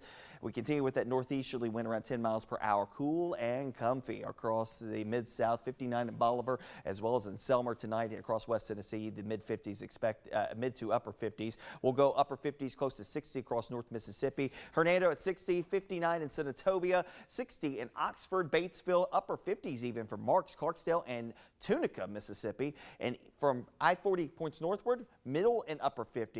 South of I-40 in eastern Arkansas, going for the upper 50s and lower 60s. Hey, my friends, it is a comfortable couple of days across the area. It has been comfortable the last few. We continue that trend here today, even into tomorrow. But there is a change, at least briefly, for your Friday. There's a backdoor front that's going to move in from east to west as we go through the course of your Friday morning, really. And that begins a little spike in humidity. It will be brief. We'll start to actually see the humidity levels come down a couple of notches. It won't be to where we are presently, but at least it won't be like we were back during the FedEx St. Jude Championship. But this is where we open up the heat, starting to crank back up across the region. So guess what? From the 84 that we have today, by the time we head towards our Saturday and Sunday, mid-90s, attack on an additional 10 degrees, 12 degrees by Monday and Tuesday of next week as the temperatures continue their upward trend. And notice summer's revenge, really, it's not just here locally, it's across much of the central United States. Temperatures running anywhere from about 5 to 10 degrees above average for this time of the year. You see Chicago getting up in the low 90s by Monday, upper 90s in Kansas City, Missouri, upper 90s close to 100 in Dallas and Fort Worth, mid 90s even in Louisville, Kentucky, and down to the south in Jackson, Mississippi, mid 90s and upper 90s expected. Above average, you can see the trend here, not just in that same location across the Midwest, the upper Mississippi Valley, but also Ohio Valley and back up towards the Adirondacks and even into the Appalachians as well as you're going into next week. So above average temperatures across much of the eastern third of the United States and a little bit of below average temperature opportunities across the Intermountain West. Our average high here in Memphis now 91 degrees after a long stretch where our average high was only 92. And of course that started in July, continued all the way through yesterday. And yesterday we started the trend downward. 91 is our average high today. 85 by the time we head into the next month, and 2 months from now the average high 73, and our average highs continue to drop all the way until mid-January. Of course, stay up to date with the very latest anytime and everywhere on the Action News 5 First Alert Weather app. Download it in the Google Play Store and the Apple App Store. Your extended 10-day forecast, 84 today, down to the upper 50s, low 60s when you wake up early tomorrow morning, back to the upper 80s, low and mid 90s as we head towards Friday, Saturday, Sunday, adding in a chance for an isolated shower or two. I think the chances are going to be pretty slim Sunday, Monday. But by Tuesday, Wednesday, Thursday, Friday, this time frame here, there's a front that's going to be poised to move towards the area. The question mark is the timing of it and how much moisture it has to work with. Remember, over the course of this time frame, it's going to be generally very dry. There's not going to be a lot of opportunity for rain between now and probably the start of next week, but there are some opportunities at least trying to emerge with an approaching front. So as the temperatures come creeping up, the humidity levels, again, not to the same extent as where they could be for this time of the year, but definitely higher than where they are for the time being. We'll start to see things trending back a little lower as that front gets a little closer to us slowly but surely next week, and maybe a little better chance for a shower or storm. In the meantime, let's enjoy the lower humidity while we have it, the cooler temperatures to go along with it as well. Get out and enjoy this Wednesday with a lot of sunshine, highs in the mid 80s. When you wake up tomorrow morning, the 50s and 60s on the board. And enjoy that because that is more akin to what we would normally see at the end of September heading into October. And we are still a long way away from that here as we round out the month of August.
Hey, Andrew Douglas back here in the Action News 5 digital desk. The best food reporter in Memphis is one Jennifer Chandler. She is joining us on the Action News 5 digital desk. We are such a foodie town, Jennifer, and man, we love to hear what you have to say when it comes to some of the places we love to go and frequent and what to order when we frequent those places. How are you? I'm doing great, thank you. Thanks for having me today. Oh my gosh, you sound amazing. Please continue. So I have a new column that I have started doing, and I'm having so much fun with it. It's called What to Order. And you can kind of think about it kind of like a review, but it's really not a review. It's so much more fun than that. I get to share some of the favorite things I've eaten recently at Memphis restaurants. And I am having so much fun doing this and dining out and trying to experience all the great food that Memphis has to offer. And I would love to tell you about 3 places that I've been to recently and what I think you should order when you go there. You ready? I love this segment. What to order when you go out. Let's hit it. So we're going to start downtown and head east. So tucked away in the Edge District of downtown Memphis is a restaurant called Jim Dining. And it's not Jim with the G or J-I-M. It is J-E-M. And it stands for Just Enjoy the Moment. And it's also an acronym for the initials of the owners, Josh and Emily Muchnick. And this restaurant opened in April this year, and it is just so wonderful. And this dish you're looking at right here is their stuffed matzo ball stuffed chicken. And I have to tell you, I will rarely tell you to order chicken at a restaurant unless it is absolutely a fabulous dish, because I feel like chicken is something that most of us can cook at home. And I'm always looking for things that are different and things that I can't make at home. And this dish is just such an example. And the restaurant there is kind of upscale casual. It has a comfortable vibe. The service is great. But Josh has been classically French trained. He's worked for, if you look at his resume, it is like the who's of restaurateurs that he has worked for in other cities. He is got a wealth of knowledge, and this dish is what I call a perfect example of him taking a classic dish, traditional French dish, and giving it its own unique spin. So what he does is the stuffing is actually what in French terms is called a farce, which is a stuffing not made with bread, but it's actually made with meat. So in this case, chicken. And so he takes chicken thighs, he debones them, he grinds up chicken, and instead of adding bread stuffing, he adds matzah, and he adds the seasoning that you would get if you were making a matzo ball, and creates this fabulous stuffing. He stuffs the chicken, wraps it back up, and then he cooks it sous vide, which is in a water bath. So when you go to cut into this chicken, it is like fork tender and juicy. It is not dry in the least. So flavorful. And right before he serves it, he roasts it. He puts it back in the oven and he roasts it. So the skin is nice and crispy. It is just, every bite is perfect. And what makes it even better, I don't know if you can tell in the back of the picture you see right there, is a little pitcher that has a chicken jus or a chicken sauce that you can kind of pour just the amount of sauce so that your chicken that skin doesn't get crispy while it's sitting in a sauce. It's like perfect. And it comes with smashed potatoes that are crispy. And there's those mustard seeds that kind of like, there's a tanginess to those that kind of cut through the richness of the dish. And it's just pretty darn fabulous. It's pretty good. Have you been there yet? I haven't. When did it open? It opened in April. Okay. So it's not been there very long at all. That picture's amazing. Yes. And I will also just give a few shout outs. We started with 2 of the appetizers. He does, one of the things he likes to do is take traditional dishes and give them kind of unique international spins based on his travels. And so he has arancini balls, the risotto rice balls that are fried. It's a traditional Italian dish, but he makes homemade kimchi and he has that in there. And so they actually makes for a lighter, tangier, in a good way, bite of an arancini ball. He's originally from Mobile, Alabama, so he has a Gulf shrimp and crab spinach dip starter on the on the menu, and it is so good. I wish he would sell it like as a take and bake item, so I could serve it at a party. Amazing. Amazing. And save room for dessert. Fabulous chocolate cake. Yum. Okay, so we're gonna move from downtown area to Midtown to the Brooks Museum. So Christina McCarter, that you see her in this picture, she is the founder of Feast and Graze. And so they have taken over the cafe in the Brooks, I guess for about a year, not quite a year now. And they traditionally just serve breakfast and lunch, or more like lunch. And they decided to, on Sundays for the month of August, to do a series called Toast and Jams. And what she does, she's known for her kind of open-faced toast sandwiches. So that's what she's focused on the menu. And here's the interesting thing. There are no eggs on this brunch menu. There's everything else you would expect at a brunch. There's brunch cocktails. There is, hash. There is all the good stuff you would want, but there are no eggs. She said that she really wanted to focus on doing what she does best. And so my favorite thing that I had the day I went was, she calls it the Cristo-ish. And so it is her play on a Monte Cristo sandwich, but it's on a croissant, and it's got Black Forest ham, and it's got the cheese. And then she makes a spicy fig jam that is used as the condiment for it. Usually it's served with like a raspberry, Monte Cristo is served with a raspberry jam. Is what I've always seen it served with. But this spicy fig jam is so good. And she dusts it with powdered sugar, and it's just a fun little sandwich. And one of the things that they're doing during this, the jams, it's not just because she's making her homemade jams on some of these sandwiches, but they actually have a DJ in the rotunda of the museum that's playing. So there's music playing, and what you can do is you can go have brunch, and then you can go wander around the museum. And I think it's like the perfect way to spend a Sunday afternoon. This was a trial run for the month of August, so I'm hopeful that they will continue it into the fall, because I just think it's a nice way to spend a Sunday. Yes. So moving on to the last place I wanted to mention, this is all the way out in Germantown, Blue Honey Bistro. And I just described Blue Honey Bistro as this little gem. I forgot to look up how many tables they have and seats they have in there, but this restaurant is tiny. It is tucked away in a shopping center at Forest Hill Irene and Poplar. And it is just a gem of a restaurant. You can see in this picture, these are their owners, Drew and Courtney Bryan. They are the epitome of the quintessential host of a restaurant. They pay so much attention to detail. The restaurant is so welcoming, and the food will blow you away.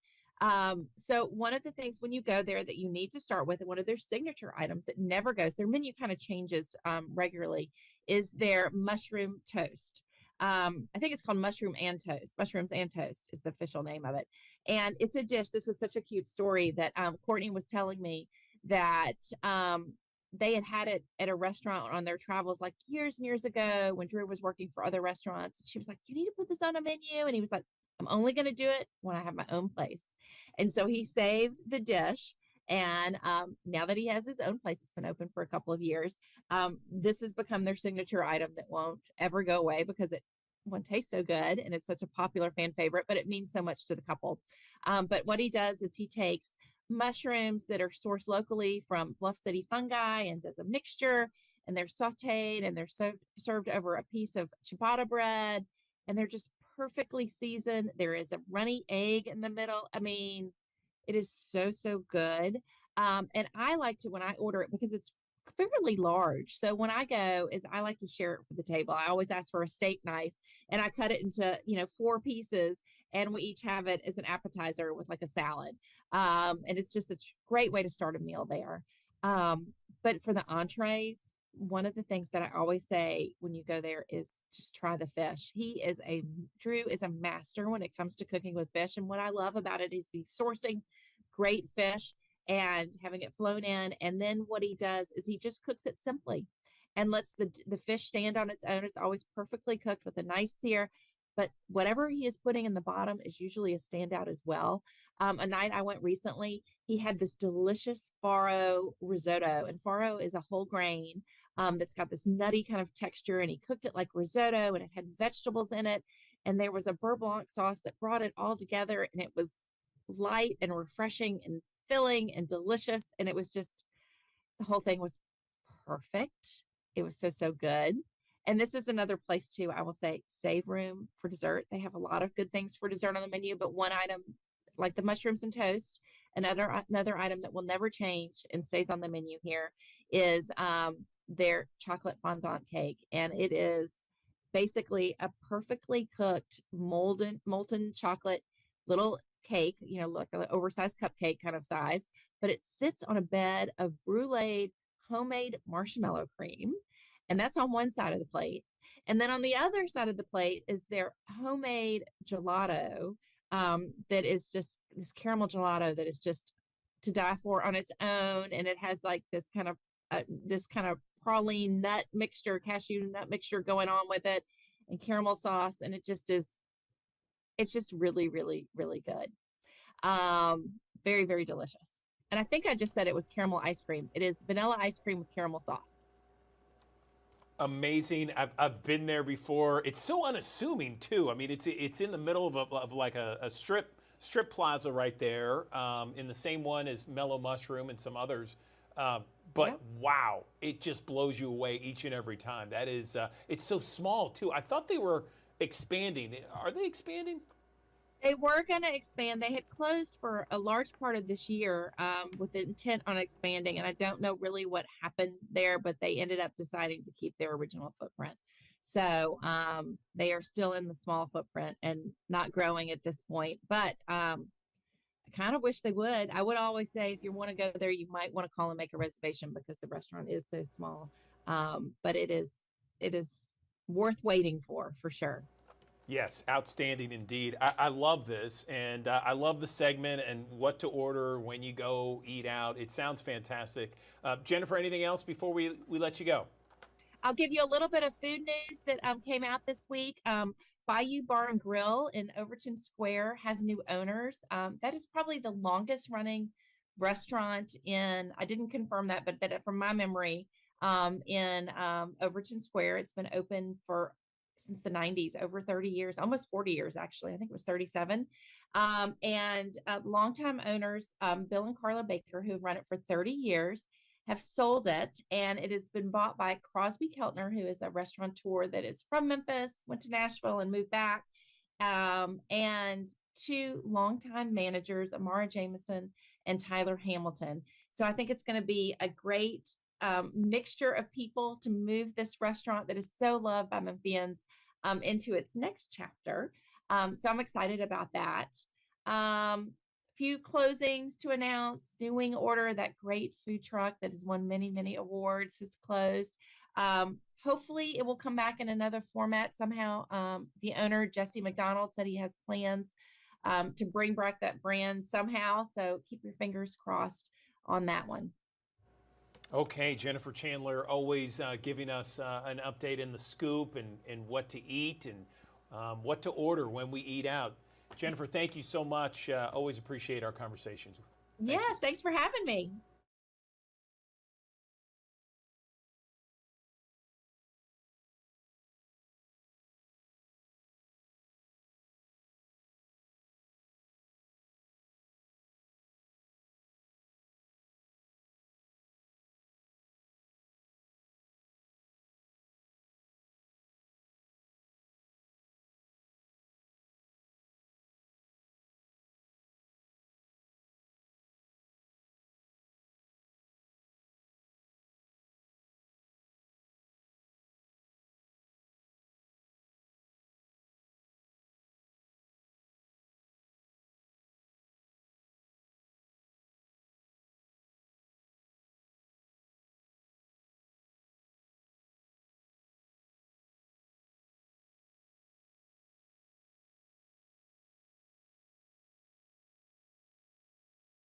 News 5 Digital Desk. I'm Andrew Douglas. There is a new study that reveals that many patients are still paying out of pocket to prepare for a colonoscopy. In other words, they are paying for that medication, if you will, that extremely powerful laxative in order to prep your body for a colonoscopy. And there is a group out there that is trying to change all that. I'm joined right now by Chris Evans. She is a Colon Cancer Coalition president and is someone that is fighting to reduce barriers for colonoscopies, and one of which would be that medicine that you take beforehand. Chris, good morning to you. Tell me exactly what you and others are fighting for. Good morning. Good morning. If we know that colonoscopy prevents or detects colon cancer at very early stages, but that's only when the colonoscopy is a clean colon, and that's what your prep is for. And so it's an integral part of that colonoscopy to have that prep. And most patients don't know they have choices in prep. There are so many out there on the market, and that some are readily uncovered by insurance, and some of them are not covered at all by insurance. So this is what we're trying to get the message out there. Why would some be covered by insurance and not others? Is it just because it's too expensive? Well, all of them are supposed to be, except for the over-the-counter, which is very commonly prescribed. So that's kind of our point, is that every patient can tolerate a different kind of prep. There's 4-liter preps, there's 2-liter preps, there's pill form. There's all kinds of choices, and depending on your situation as a patient, you're going to like and tolerate one of those better than the other. So that's what we want to get out there, is for people to talk to their doctors and really find out which one's the best, and it all should be covered by insurance. Yeah, I have to say I had one recently, and in the preparation for it, I remember I did have to pay, but it was a copay. The insurance did pay for a portion of that laxative or whatever it was that cleans you out. They did pay for a portion of it, so it was, a nominal fee, maybe $10, $15. Would you like to see no fee at all? Is that what you're talking about? No fee. You're lucky enough that you have insurance and that you're able to cover that. But we experience patients who have so many barriers to colonoscopy with transportation, childcare, time off work, just everything economic like that, that we don't want any costs because it's an integral part of this test. You cannot have a good colonoscopy without a good prep. Gotcha. So tell me what you and your coalition are going to do to move forward with this.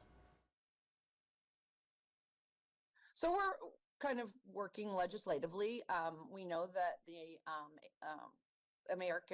the ACA said this has to be paid for, and it's just kind of falling through the cracks, I think, with that copay, like it's a medication versus part of a screening colonoscopy. And we want people to, this is a piece of the screening colonoscopy. It is an umbrella, it is the same, it is not different, and it should be paid for fully. So we're working towards that, and we're also working to get the word out through your listeners to have that, to advocate for themselves, to demand that from their colonoscopy provider.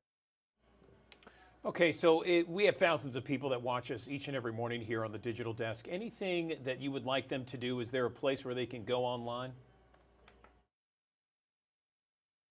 You can always get a hold of us at www.coloncancercoalition.org.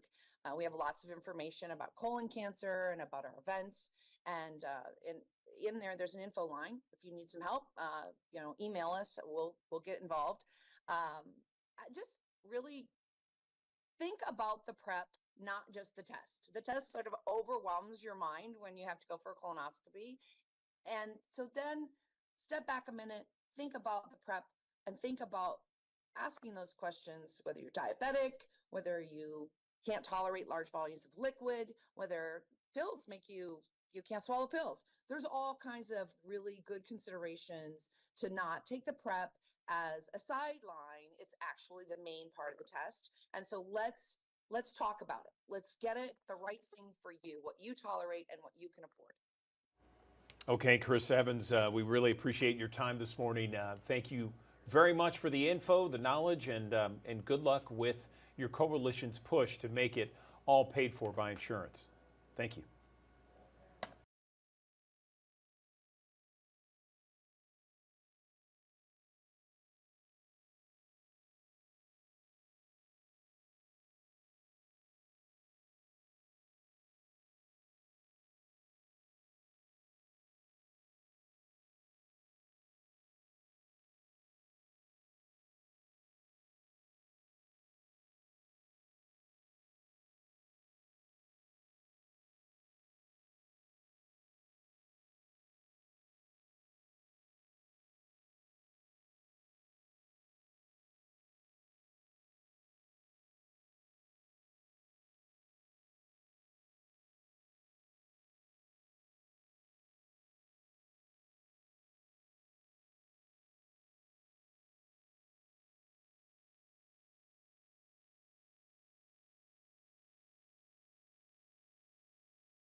Good morning. Welcome back to the Action News 5 Digital Desk. I'm Andrew Douglas. Approximately 2 million Americans live with moderate to severe plaque psoriasis. It's a condition that causes dry, itchy, scaly patches to form across the skin.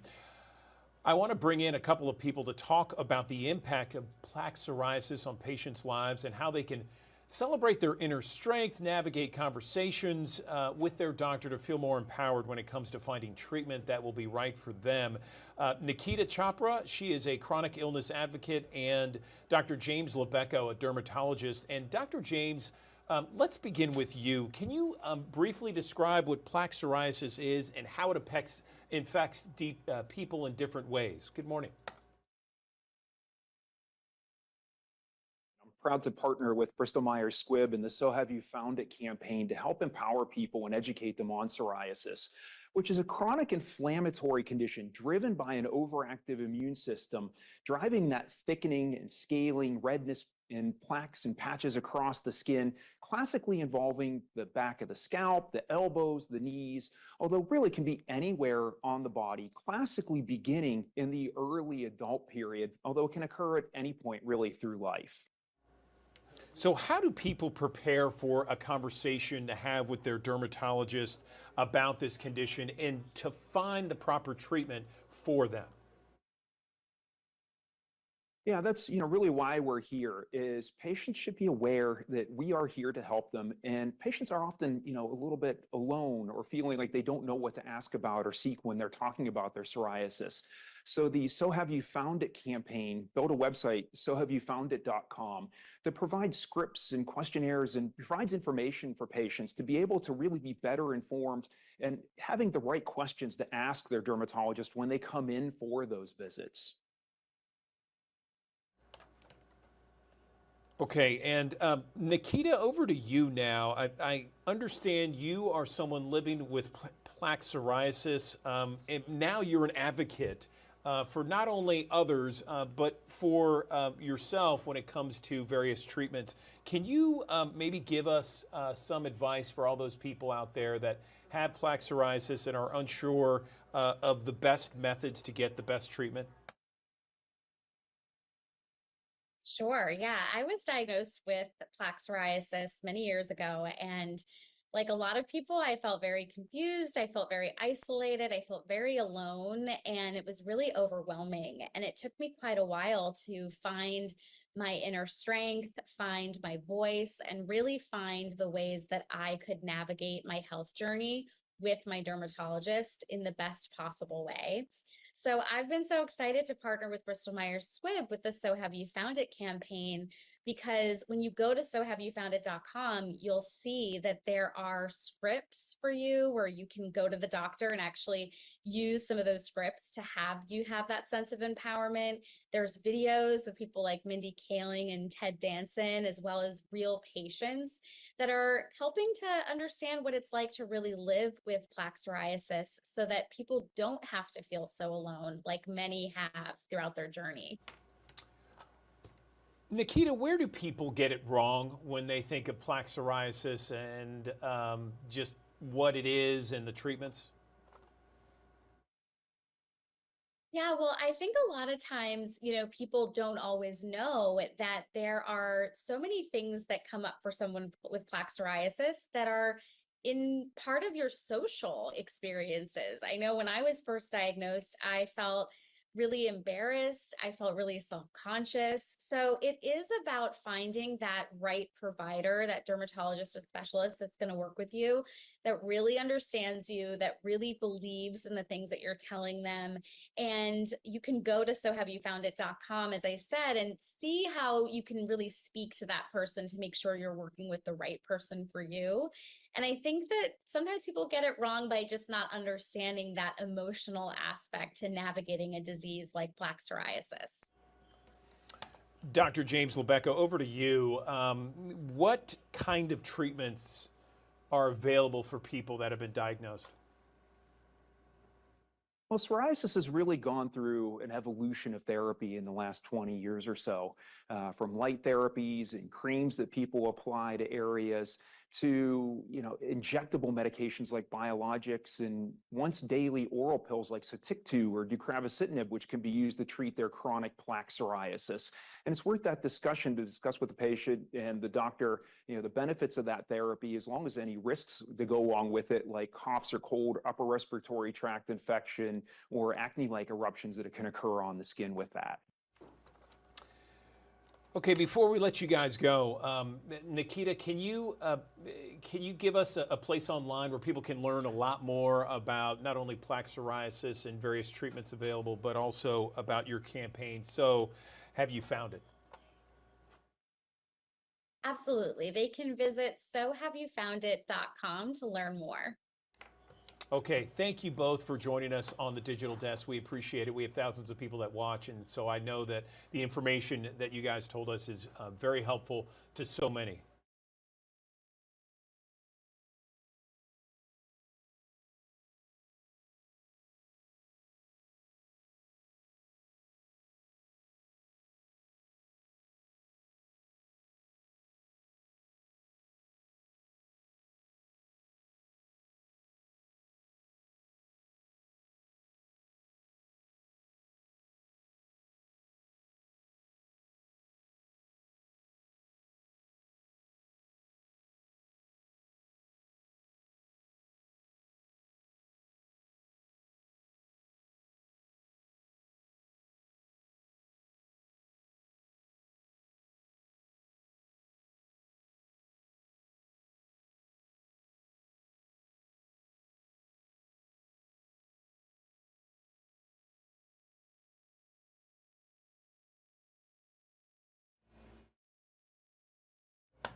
Good morning. Welcome back to the Action News 5 Digital Desk. I'm Andrew Douglas, and when it's childbirth time, it can be so exciting for a family and an expected mother waiting to meet their new son and daughter. It can also be very stressful. It can be a little bit anxious as well.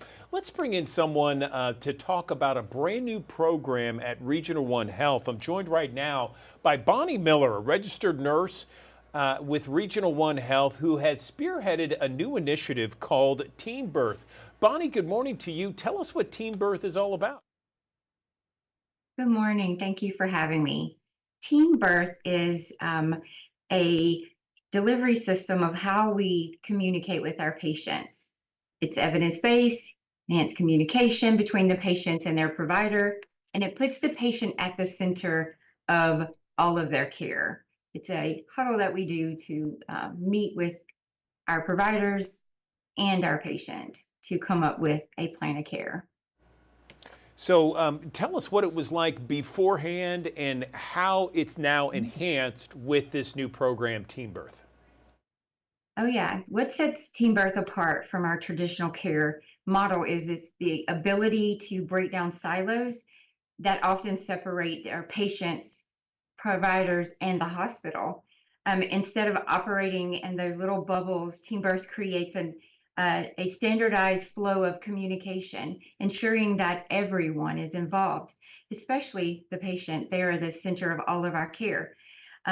It includes the conversations, any decision makings throughout their whole labor and delivery stay. It allows each member of the team to share their expertise, and then with all of our evidence-based care that we have for the patient, taking into consideration what that looks like to them. What does a normal delivery look like to them? Because everybody has it in their head of what something looks like. And what we're asking is, tell us what that looks like. Tell us how we can help you. And then we meet together in the middle to ensure they get the best possible care. And it was the care that they chose, instead of us making it decisions for them. So, Bonnie, was this program developed because there was some feedback or research that said, hey, listen, we need something that encompasses everything, all components in one team, in effect? Oh, yes. This is Adrian Labs in Harvard had the evidence that said communication. Just like Joint Commission says that greater than 66% of all errors happen because of lack of communication. And that includes with our patients. When they come in, if we don't communicate well, there could be a failure in their care. And so with Adrian Lab, Harvard, and the Tennessee Initiative for Perinatal Quality Care came together and asked our hospital to do the Quality Improvement Project with our other project of promotion of safe vaginal delivery to reduce our C-sections. So the evidence shows that when you put the patient at the center of all care and everybody comes in and discusses what their role is and how they can help them, it reduces any lack of communication that happens, and patients feel a part of all of it. So it doesn't feel so medical. It feels more of these are my team members. It sounds great. I mean, it sounds like something that should have been encompassed many years ago. I understand it's in labor and delivery right now. Are there plans to expand this program to other aspects of the hospital? Oh, yes, definitely. Our goal is to get it on our antepartum and postpartum units, but also our NICU, because they're a part of our team, right? Everybody that comes in, whether it's doulas, lactation, the chaplain, the NICU if they need it, but also your housekeepers are our team members. But having that communication where somebody can huddle with a patient, we changed our whiteboards up and we're working on those that says, who is a part of your care team? And then when someone comes in and they're part of the care team, they put their name on the board so the patient knows who they are. But also if a patient brings somebody in, that's also their team and their names go there. So everybody has an understanding, but it's the intentional huddles where our providers and everybody that's on that team meets with the patient and their support family to go over their plan of care and what that looks like. So everybody is meeting at the same time and on the same page, and anybody can call a huddle anytime. It doesn't have to be a big group of people. It could be the nurse, the patient and their support person, or the physician, the nurse and the patient, or a doula, the nurse. It's a meeting where when somebody is going to change something or update something, they're going to have a conversation and then say, what does that look like to you? And how can we take our plan and match it with your plan? That sounds fantastic, Bonnie. Anything else you want to mention before we let you go about the Team Birth program, where it's headed, what else patients can expect? Yes, our goal is to make sure the patient understands that they're the center of all care. They can ask questions at any time. We also have laminated questions they could ask. The main thing is that when we write something on the board about next huddles or anything, it is in language that patient will understand and not something that we know the mnemonic to that nobody will know. And then we update their board often. We want them to come in and know that we're going to ask them, what does this look like to you? So they can give us their vision, and we try to meet that as best possible, the safest way possible. And they're the ones who are what I call our quarterbacks. They make the decision on the field, and then we work with them to have the best outcome. Happy mom, happy baby is what we always say. All right, I love it. Bonnie Miller, Regional 1 Team Birth Program Leader. We appreciate your time on the Digital Desk. Thank you. Thank you. Have a great day. You do the same. Thanks. All right. Now the live look from our High Five camera. Downtown Memphis, a beautiful and crisp 75 degrees at 10:08. Your forecast in 60 seconds.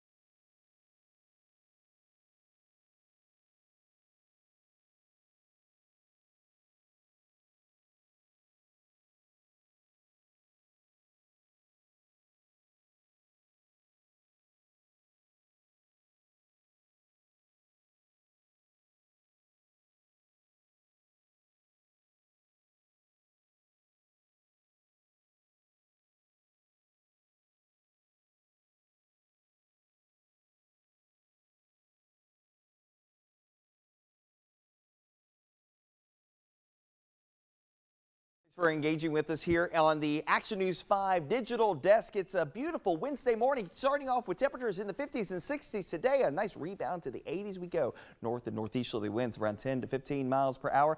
Not bad, my friends. Tipton County communities in the lower 80s from Mason to Gilt Edge, Covington to Atoka and Munford today. And for our friends in Lafayette County, a touch warmer, mid 80s expected this afternoon in Oxford, Kiel, and Taylor this afternoon with a lot of sunshine to go around. Tonight we'll bottom out in the 50s and 60s. Again, outlying areas in the 50s, 60s here in the city of Memphis. We continue with that northeasterly wind around 10 miles per hour. Cool and comfy across the mid-south, 59 in Bolivar, as well as in Selmer tonight across West Tennessee. The mid-50s expect mid to upper 50s. We'll go upper 50s close to 60 across North Mississippi. Hernando at 60, 59 in Senatobia, 60 in Oxford, Batesville, upper 50s even for Marks, Clarksdale, and Tunica, Mississippi. And from I-40 points northward, middle and upper 50s. South of I-40 in eastern Arkansas, going for the upper 50s and lower 60s. Hey, my friends, it is a comfortable couple of days across the area. It has been comfortable the last few. We continue that trend here today, even into tomorrow, but there is a change, at least briefly, for your Friday. There's a backdoor front that's going to move in from east to west as we go through the course of your Friday morning, really, and that begins a little spike in humidity. It will be brief. We'll start to actually see the humidity levels come down a couple of notches. It won't be to where we are presently, but at least it won't be like we were back during the FedEx St. Jude Championship. But this is where we open up the heat, starting to crank back up across the region. So guess what? From the 84 that we have today, by the time we head towards our Saturday and Sunday, mid-90s, attack on an additional 10 degrees, 12 degrees by Monday and Tuesday of next week as the temperatures continue their upward trend. And notice summer's revenge, really, it's not just here locally, it's across much of the central United States. Temperatures running anywhere from about 5 to 10 degrees above average for this time of the year. You see Chicago getting up in the low 90s by Monday, upper 90s in Kansas City, Missouri, upper 90s close to 100 in Dallas and Fort Worth, mid 90s even in Louisville, Kentucky, and down to the south in Jackson, Mississippi, mid 90s and upper 90s expected. Above average, you can see the trend here, not just in that same location across the Midwest, the upper Mississippi Valley, but also Ohio Valley and back up towards the Adirondacks and even into the Appalachians as well as you're going into next week. So above average temperatures across much of the eastern third of the United States and a little bit of below average temperature opportunities across the Intermountain West. Our average high here in Memphis now 91 degrees after a long stretch where our average high was only 92.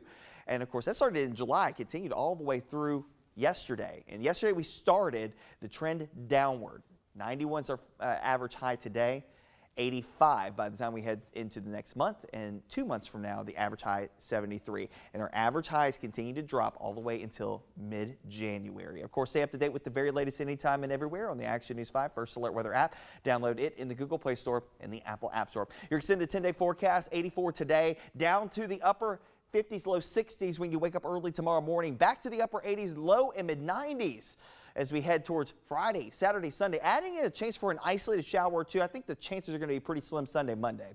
But by Tuesday, Wednesday, Thursday, Friday, this time frame here, there's a front that's going to be poised to move towards the area. The question mark is the timing of it and how much moisture it has to work with. Remember, over the course of this time frame, it's going to be generally very dry. There's not going to be a lot of opportunity for rain between now and probably the start of next week, but there are some opportunities at least trying to emerge with an approaching front. So as the temperatures come creeping up, the humidity levels, again, not to the same extent as where they could be for this time of the year, but definitely higher than where they are for the time being. We'll start to see things trending back a little lower as that front gets a little closer to us slowly but surely next week, and maybe a little better chance for a shower or storm. In the meantime, let's enjoy the lower humidity while we have it, the cooler temperatures to go along with it as well. Get out and enjoy this Wednesday with a lot of sunshine, highs in the mid-80s. When you wake up tomorrow morning, the 50s and 60s on the board.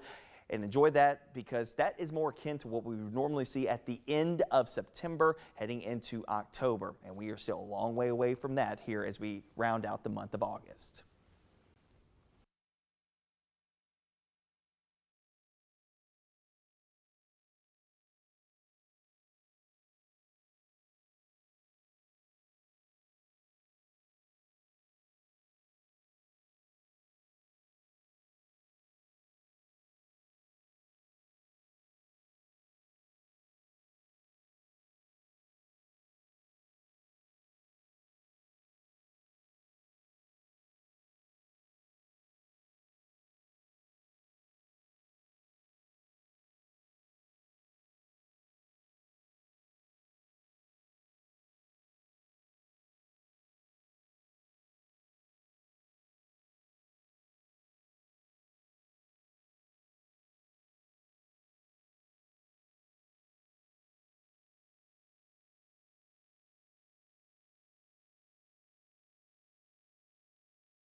We love everything Memphis Botanic Garden. It is such a gem in Memphis in the Mid-South, and they have an event for everybody going back to school. I'm joined now by Natalie Brashear.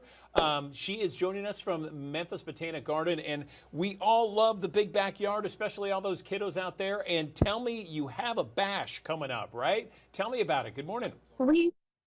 Thank you. We do. I'm so excited to be here to talk about our upcoming event, the Back to School Backyard Bash, which will be hosted by the Education Department here at the Botanic Garden within the wonderful My Big Backyard. It is to celebrate a wonderful 15 years of our children's garden being a vital part of the wider garden. It was founded in 2019 and is still going strong, providing a wonderful outlet of nature for Memphis families. So the Bash is here to celebrate not only back to school and back to learning, but 15 years of My Big Backyard as well. Gotcha. Yeah, 2009. It's been around, August of 2009. So for someone that, and some of those kids out there, perhaps some families that have never been to My Big Backyard, explain it for us and tell us about this Back to School Bash. Yes, so My Big Backyard is a 2.5-acre garden within the Memphis Botanic Garden that has over 12 different curated garden rooms that allow children and families to explore various kinds of play landscapes, learning landscapes, tons of different botanic features, as well as artistic sculptures and everything kind of embedded within this wonderful garden. So on September 7th from 10 a.m. to 2 p.m., we are all going to gather together. We'll have drop-in activities, learning activities, native animal educators with animals present. We'll have face painting, food trucks so that everyone can kind of gather and have a picnic.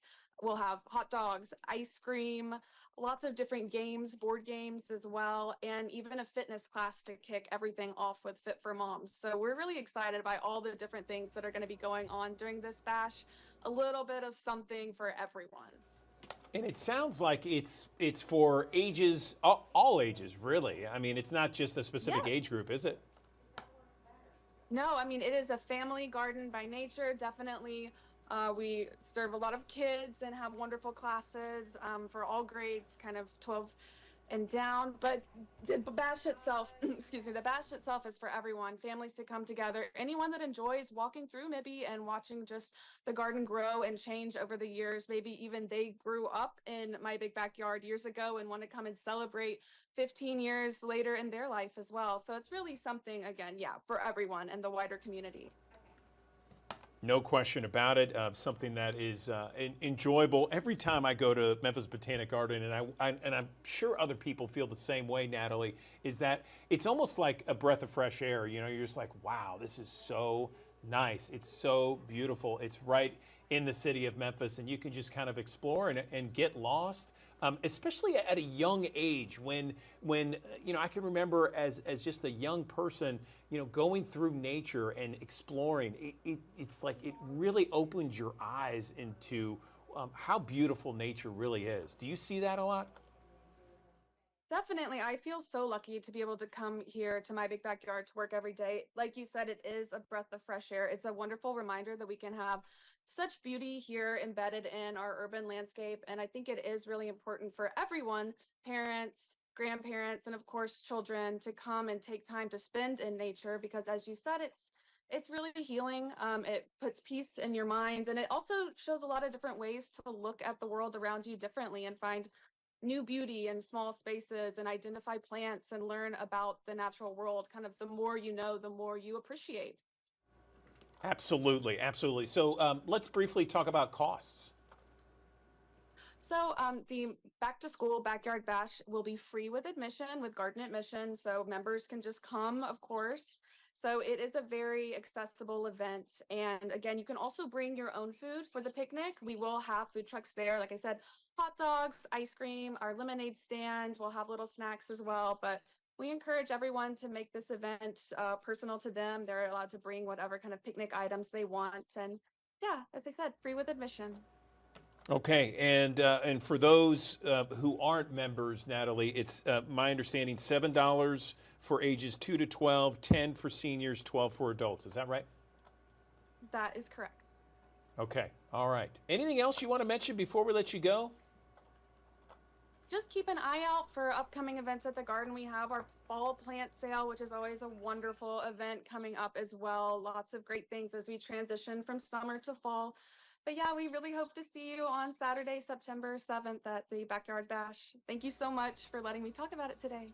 Absolutely, Natalie. And I know when I talked to Gina last, she was telling me about all the different fall activities that you guys have planned. Yes. If someone's watching us right now and they want to learn more about Memphis Botanic Garden, can you give us the website one more time? Definitely, you can go to www.membg.org and find our events calendar to see a full layout of the upcoming events we have this fall. As you said, we do have a lot of wonderful campfire and harvest-based events. It's hard to believe that fall is around the corner, but yes, definitely lots to come up and keep an eye out for. And also at Memphis Botanic on Instagram has a lot of great updates as well. Awesome. Natalie Brashear, we really appreciate your time on the digital desk. Thank you.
Good morning. Welcome back to the Action News 5 Digital Desk. I'm Andrew Douglas, and I'm joined now by Reeve Faberman, the Trust for America's Health Director of Strategic Communications and Policy Research. Good morning to you. Let's talk a little bit about this new report that I'm hearing about epidemics of alcohol, drug, and suicide deaths. And give me the facts and the findings that surround this report. Good morning. Good morning. Thanks for having me. Yeah, this is an annual report that Trust for America Health does, and we track the number of deaths due to alcohol, drugs, and suicide, both at the national level and at the state level. And there's some good news at both of those levels, although the number of deaths over the last 2 decades has really increased at very alarming rates. We're up 142% in these deaths, alcohol, drug, and suicide deaths over the last 2 decades. So we have a lot of work to do. But for the very latest data, which is for 2022, there is a glimmer of some good news. Nationally, alcohol drugs are down 6%. And in Tennessee, these deaths due to alcohol, drugs, and suicide are down across the board. Your alcohol deaths are down 2%, your drug overdose deaths are down 1%, and your suicide deaths are down 2%. So that's good news. However, we also need to remember that even with these reductions, over 6,400 people have died in Tennessee in 2022 from substance abuse or suicide. How much is this related to the pandemic? I mean, I know we've been out of the pandemic now, but how much is it related to that? Yeah, it's a good question because there is data that suggests that when we were able to come out of the pandemic, the public health emergency ended, people were able to get back to a more normal routine, going to an office, going to work, being able to socialize, going out to restaurants, etc., that helped people's sense of social isolation, any loneliness, because we did see very high increases, double-digit increases in alcohol and suicide deaths in 2020 and 2021. Now we see kind of a leveling off in 2022. So the end of the pandemic probably did impact these numbers.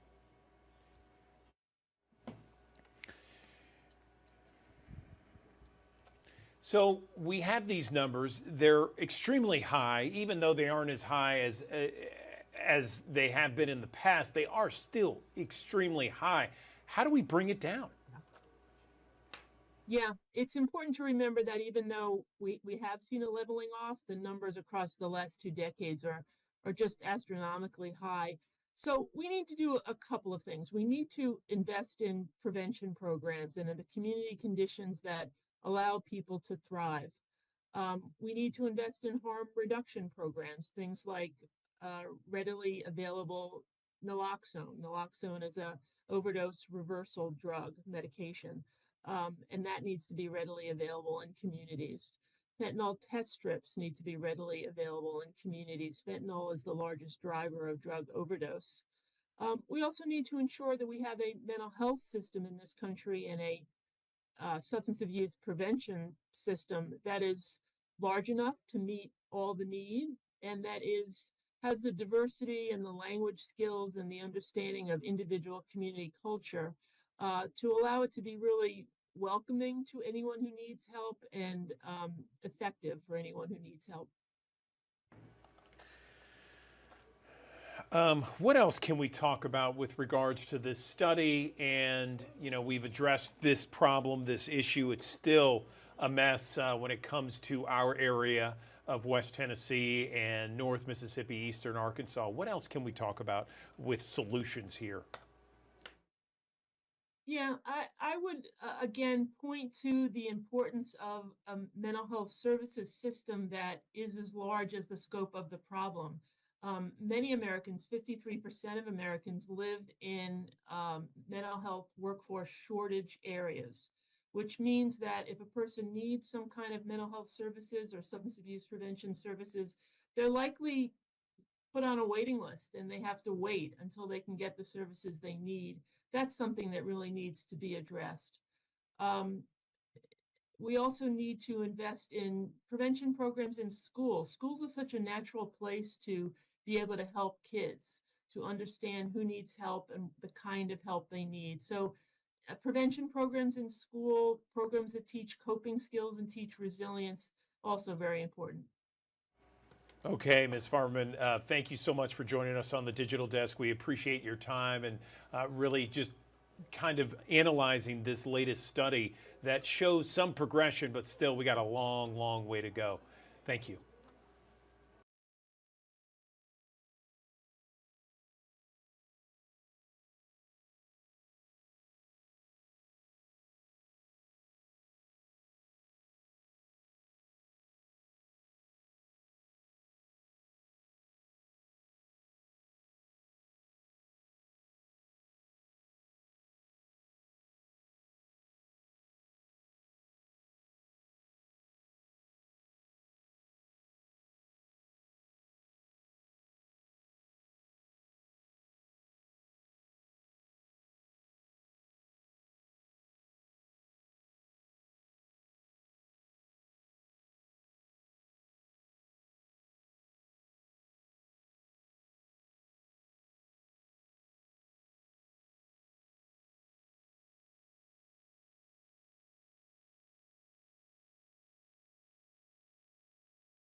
Good morning. Welcome back to the Action News 5 Digital Desk. The southern U.S. is at the epicenter of the HIV/AIDS epidemic, and there are significant health disparities. Let's talk a little bit about them and how bad it is in this part of the country. I'm joined now by Jasmine Tasaki with We Care TN to discuss this issue.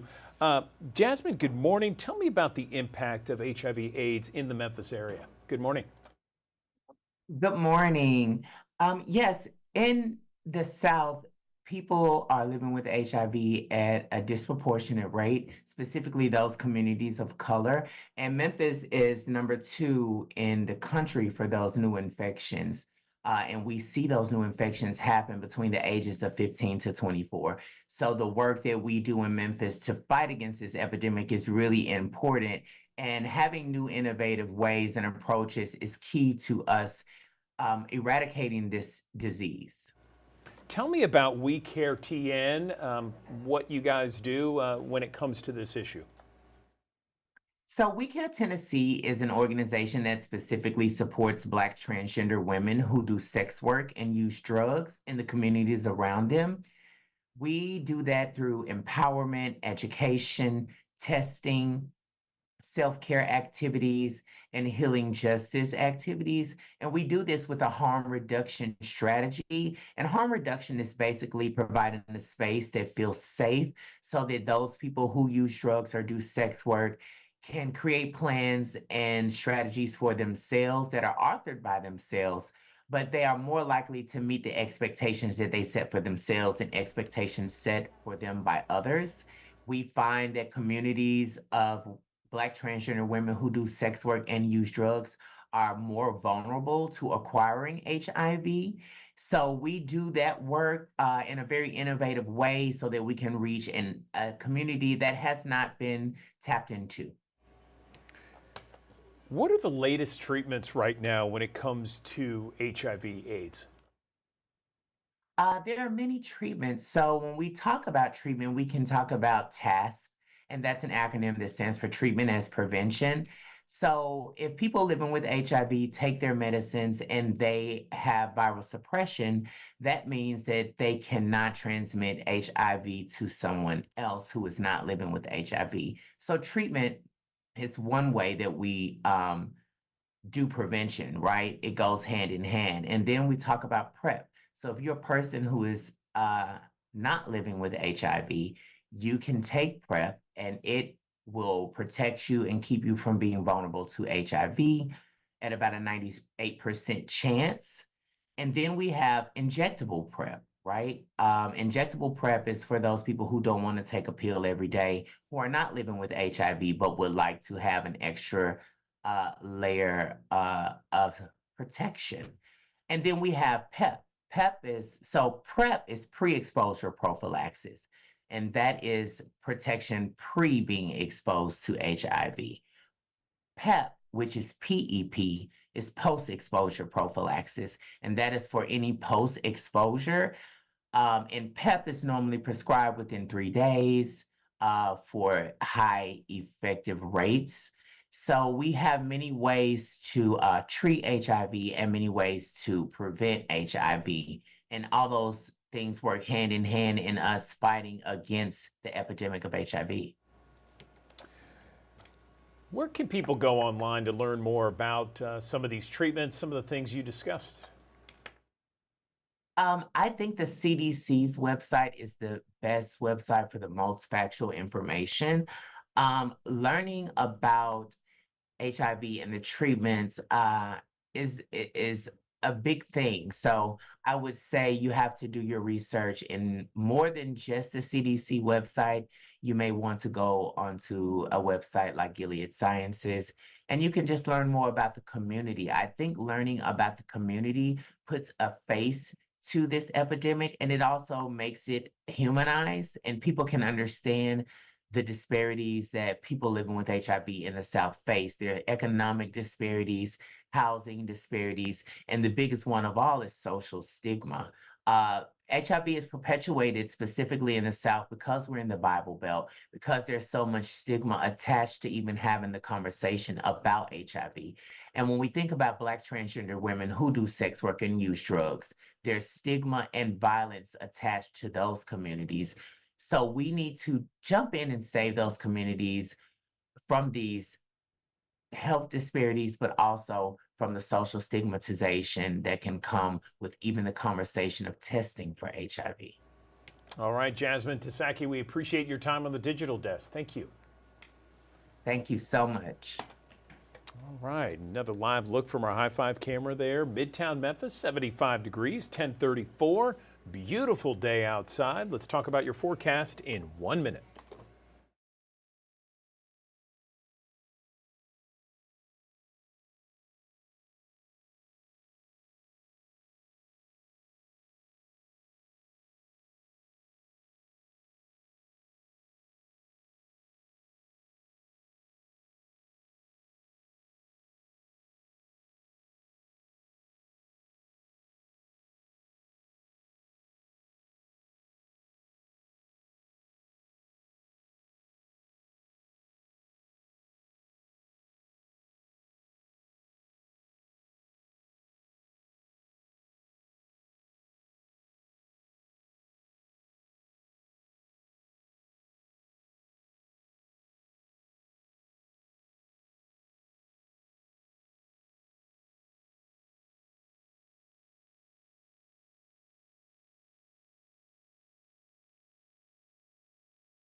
For engaging with us here on the Action News 5 Digital Desk. It's a beautiful Wednesday morning, starting off with temperatures in the 50s and 60s today. A nice rebound to the 80s. We go north and northeasterly winds around 10 to 15 miles per hour. Not bad, my friends. Tipton County communities in the lower 80s from Mason to Gilt Edge, Covington to Atoka and Munford today. And for our friends in Lafayette County, a touch warmer, mid 80s expected this afternoon in Oxford, Kiel, and Taylor this afternoon with a lot of sunshine to go around. Tonight we'll bottom out in the 50s and 60s. Again, outlying areas in the 50s, 60s here in the city of Memphis. We continue with that northeasterly wind around 10 miles per hour. Cool and comfy across the mid-south, 59 in Bolivar, as well as in Selmer tonight across West Tennessee. The mid-50s mid to upper 50s. We'll go upper 50s close to 60 across North Mississippi. Hernando at 60, 59 in Senatobia, 60 in Oxford, Batesville, upper 50s even for Marks, Clarksdale, and Tunica, Mississippi. And from I-40 points northward, middle and upper 50s. South of I-40 in eastern Arkansas, going for the upper 50s and lower 60s. Hey, my friends, it is a comfortable couple of days across the area. It has been comfortable the last few. We continue that trend here today, even into tomorrow, but there is a change, at least briefly, for your Friday. There's a backdoor front that's going to move in from east to west as we go through the course of your Friday morning, really, and that begins a little spike in humidity. It will be brief. We'll start to actually see the humidity levels come down a couple of notches. It won't be to where we are presently, but at least it won't be like we were back during the FedEx St. Jude Championship. But this is where we open up the heat. starting to crank back up across the region. So guess what? From the 84 that we have today, by the time we head towards our Saturday and Sunday, mid-90s, tack on an additional 10 degrees, 12 degrees by Monday and Tuesday of next week as the temperatures continue their upward trend. And notice summer's revenge, really, it's not just here locally, it's across much of the central United States. Temperatures running anywhere from about 5 to 10 degrees above average for this time of the year. You see Chicago getting up in the low 90s by Monday, upper 90s in Kansas City, Missouri, upper 90s close to 100 in Dallas and Fort Worth, mid 90s even in Louisville, Kentucky, and down to the south in Jackson, Mississippi, mid 90s and upper 90s expected. Above average, you can see the trend here, not just in that same location across the Midwest, the upper Mississippi Valley, but also Ohio Valley and back up towards the Adirondacks and even into the Appalachians as well as you're going into next week. So above average temperatures across much of the eastern third of the United States and a little bit of below average temperature opportunities across the Intermountain West. Our average high here in Memphis now 91 degrees after a long stretch where our average high was only 92. And of course that started in July, continued all the way through yesterday. And yesterday we started the trend downward. 91 is our average high today. 85 by the time we head into the next month, and 2 months from now the average high 73, and our average highs continue to drop all the way until mid-January. Of course, stay up to date with the very latest anytime and everywhere on the Action News 5 First Alert Weather app. Download it in the Google Play Store and the Apple App Store. Your extended 10-day forecast, 84 today, down to the upper 50s, low 60s when you wake up early tomorrow morning, back to the upper 80s, low and mid 90s as we head towards Friday, Saturday, Sunday, adding in a chance for an isolated shower or two. I think the chances are going to be pretty slim Sunday, Monday. But by Tuesday, Wednesday, Thursday, Friday, this time frame here, there's a front that's going to be poised to move towards the area. The question mark is the timing of it and how much moisture it has to work with. Remember, over the course of this time frame, it's going to be generally very dry. There's not going to be a lot of opportunity for rain between now and probably the start of next week, but there are some opportunities at least trying to emerge with an approaching front. So as the temperatures come creeping up, the humidity levels, again, not to the same extent as where they could be for this time of the year, but definitely higher than where they are for the time being. We'll start to see things trending back a little lower as that front gets a little closer to us slowly but surely next week, and maybe a little better chance for a shower or storm. In the meantime, let's enjoy the lower humidity while we have it, the cooler temperatures to go along with it as well. Get out and enjoy this Wednesday with a lot of sunshine, highs in the mid 80s. When you wake up tomorrow morning, the 50s and 60s on the board. And enjoy that because that is more akin to what we would normally see at the end of September heading into October. And we are still a long way away from that here as we round out the month of August.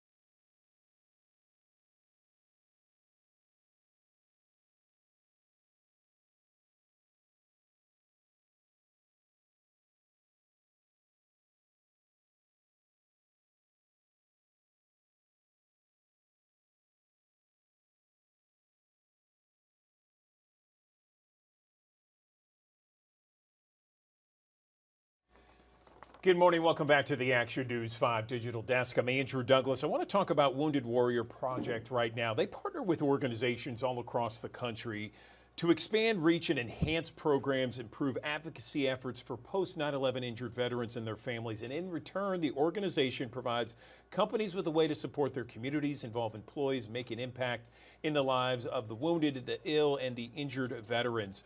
I want to talk more about what they do and how important these nonprofit business relationships are. I'm joined now, I believe it's Bree Katzer-Todd, VP of Business Development for Wounded Warrior Project, and Brian Tucker with CSX. Thank you both for joining us. Bree, over to you. Tell us about some of the programs and services offered to veterans through Wounded Warrior Project, and how do these corporate sponsorships and partnerships really help make these services possible? Good morning. Good morning. Thank you so much for having us. Wounded Warrior Project has a number of different programs to really meet the warrior where they are in their recovery journey. And they focus on mental and brain health, financial wellness, connection, advocacy efforts, as well as physical health and wellness. And we provide these programs free of charge to the warriors and their family members. And that's really where our corporate partners step in, because they help us fuel our programs and services. They help provide much needed funding. They engage their employees. They connect with communities, and they help amplify the mission of Wounded Warrior Project each and every day. Brian, over to you. Tell me about CSX involvement with Wounded Warrior Project and why you decided to get involved, and specifically about this drone program, I believe, that you are helping fund, right? That's correct. Well, service is really part of CSX's DNA. Every day, the men and women of CSX, the 23,000 railroaders, are out there in service to our country's economy, keeping goods moving across the country. But our connection to service runs even deeper than that. About 1 in 5 of our employees is a veteran, has served our country. So it's something that we care deeply about, something that our employees are very close to.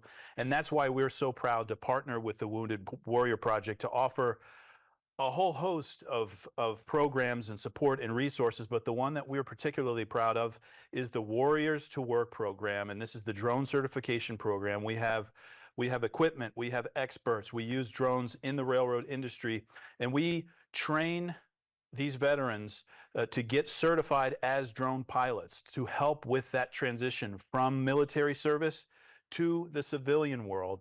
And that is something that we're really excited about, and we're very proud to help these warriors as they make that transition, because we know that it can be a challenge.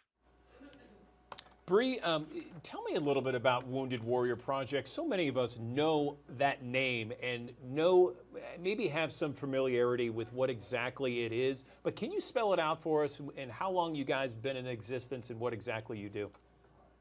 Absolutely. So Wounded Warrior Project, we've been around for 20 years, and we started as a very small organization, and now we're a national organization with a local impact. So we serve warriors and family members in their community, and we provide a number of different programs. As I mentioned, they are free to the warriors and their families, and those programs are still in need. We have 71 warriors signing up every single day for our programs and services. And we're able to deliver them because of companies, because of individuals that have raised their hand. And so we're continuing to provide the necessary programs and services to warriors each and every day. Bree, we have thousands of people that watch us each and every morning here on the digital desk. If someone is watching and perhaps they're a business owner or perhaps they're just an employee and they want to help out, what are the best ways to do that? Well, I would welcome anyone to go to woundedwarriorproject.org, and there you will find a number of different ways to get involved, whether you're a company, an individual, as you mentioned, an employee, and you want to take this back to your company. And also, if you are a veteran, a warrior, a family member, and you want to learn more about our programs and get involved, you can find all of the information there also. So it's woundedwarriorproject.org. Brian, did you mention something about the drone program yet?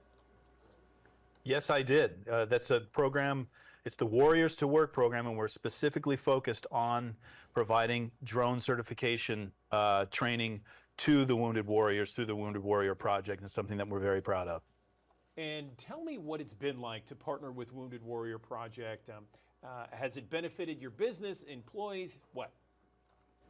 Well, our partnership with the Wounded Warrior Project is something that we are extremely proud of. As a partner, you know, you want to have a relationship where you can grow together, and that's exactly what we've done. I mentioned that we have a number of things that we're working on, but we're always working together to increase the impact. It's more than just writing a check. It's really about getting our employees involved, finding ways to make connections that make sense for our business, and we've actually hired some of the Wounded Warrior members, and it's just something that we're really proud of and that we look to continue for the years ahead. Okay, Bree and Brian, we appreciate you coming on the digital desk, informing our audience about the importance of not only supporting the Wounded Warrior Project, but also those nonprofit business relationships. We appreciate it. Thank you for having us. Thank you. Okay.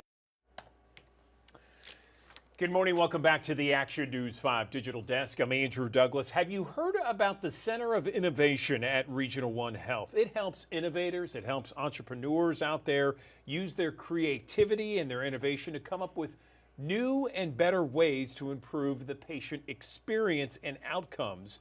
And one of the programs within the Center of Innovation is something called the Healthcare Startup Access Incubator. I'm joined now by Alejandra Alvarez. She is the Chief Innovation Officer for Regional One Health, and she has been on the digital desk before talking about the Center of Innovation. She's back now joining us to talk about this incubator that is set up for all those entrepreneurs out there, all those different business leaders and innovators. Alejandra, thank you so much for joining us. First, for our audience that doesn't know about the Center of Innovation, can you briefly explain what it is? Good morning. Good morning. Thank you for having me. So the Center for Innovation at Regional One Health is a department that aims to inspire and cultivate ideas from personnel, ideas from partners, and we do that through different programs and development efforts. So the Healthcare Startup Access Incubator, which you've just mentioned, is one of those programs, and that's specifically designed to amplify the work that's already been happening through the startup community. So if you're a healthcare startup, you've got a new innovative ideas, the goal of the incubator is to amplify your work by helping you validate whether you're solving for the right problem and the right solution. And we do that by giving you access to our environment, our real world environment. It sounds great, and I'm so glad the Center of Innovation is here in Memphis and the Mid-South. So tell me about some of the new technologies involved. You know, we hear AI all the time, Alejandra, and I'm wondering how AI is involved with some of this Center of Innovation. Certainly. So we actually have a new participant in our Access Incubator called OK to Stand Up. And they, in fact, have developed a solution that has AI involved in it. And so we're very excited to be working with them because it is the first startup that has a solution with AI in it. And as you know, that is top of the news today. So what they've done is they've developed an AI wearable device that is connected to a machine learning model that hopes to analyze the information and predict when an individual's activity is close to having intentions of getting up. And so if you are familiar with the healthcare industry, falls are a big harm factor. We don't want our patients to fall. So we do a lot of interventions and a lot of care surrounding how can we prevent and reduce that. And so that's what they're working to achieve and help support healthcare hospitals with. By understanding someone's intention of getting up, we can then, as a caregiver, proactively engage the patient and prevent a potential fall. Okay, so OK to Stand Up. I understand that is that's the latest thing here, and I understand that there's also studies with nursing homes that have been completed. Can you tell us a little bit about that? Yes, actually, that's what makes this particular participant very unique in that when OK to Stand Up was developed, they were developed to try to address falls within the nursing home environment. And so they've set out to develop their solution. They actually have tested and validated their solution in that environment. And so what's interesting here is that they quickly realized the impact this could have also in hospital settings, specifically acute settings like Regional One Health. And so the studies that they've done have proven to be very, very noteworthy in that they've obtained 95% sensitivity, 95% specificity. And what that means is that out of every 100 notifications that say, hey, there's an intention of getting up by this individual, 95 of those are correct. And so what's interesting for us is they are validated from that standpoint. However, the setting is different. So our goal is to work with them to see how this technology translates into a hospital setting. So tell me how the Healthcare Startup Access Incubator is helping a program like OK to Stand Up. Thank you for that, because this is the beauty of what we think we can provide both Memphis and also our community. So the incubator has been designed to provide access for startups so they can validate their business use case or their clinical use case. So what that means is, do they have all the right parameters from their business plan in place? Do they know how their technology is going to be purchased? How much is it going to be purchased for? Is it going to be paid for by either insurance or hospital? There's a lot of different questions there from a business standpoint that a lot of startups struggle with, especially if they're not in the healthcare industry. So through the Access Incubator, we're able to help them sort of find pathways and answers to those questions. And then from the clinical standpoint, of course, a lot of the times we will do feedback sessions or to some extent product evaluations that allow them to obtain that clinical validation. So the Access Incubator is both business and clinical focused. And the idea is if they can access a health system where they're putting their solution in a real world setting, they'll have a greater chance at entering the marketplace and therefore a greater chance at success. It's fascinating to hear about this stuff. It's great to see and great to hear. We have thousands of people that watch us each and every morning here on the Digital Desk, Allie. Is there anything that you would like to let people know about the Center of Innovation that we've talked about, just an overview or how people can get involved or learn more information about it? Certainly. Well, so first of all, I would like them to know that we provide a world environment setting for them to validate their technology or solution through candid conversations, exposure, interactions, and ultimately understanding the efficacy and safety of their product. So if they've got a healthcare solution that they're creating or getting ready to create, we can work with them through that process, and as a result of that, ensure that when they go to market, they have validated their technology and can have greater chance at success. In terms of our current participant, I think the biggest component that I would like the community to know is that even though this program was specifically designed for helping startups validate their technology, it also had a secondary objective. And the secondary objective is that our staff gets exposed to these latest advancements in healthcare technologies. They interact with them, and so we hope that inspires them and that gets them excited about what's to come. I don't know if that's always something that you can get from your day-to-day work, and so we hope to bring that excitement to them. But most importantly, our community and our patients also have a benefit in this structure, because by accessing this technology, we have the opportunity to be able to provide that to our patients as well, if the case merits it, right? And so it gives us an opportunity to tap into the latest technological advancements that are happening, innovations that are happening without otherwise would take us a long time to obtain. So I think that's the biggest benefit for us, is that we're also not only helping our staff members improve and think differently and think innovative, but we're also getting a chance to leverage that technology for patient care so that we can improve the health and well-being of our community. Is there a website where people can go and learn more information about the Center of Innovation and what you guys do to help not only entrepreneurs and business leaders, but also the general public? Yes, absolutely. So it's innovation.regional1health.org.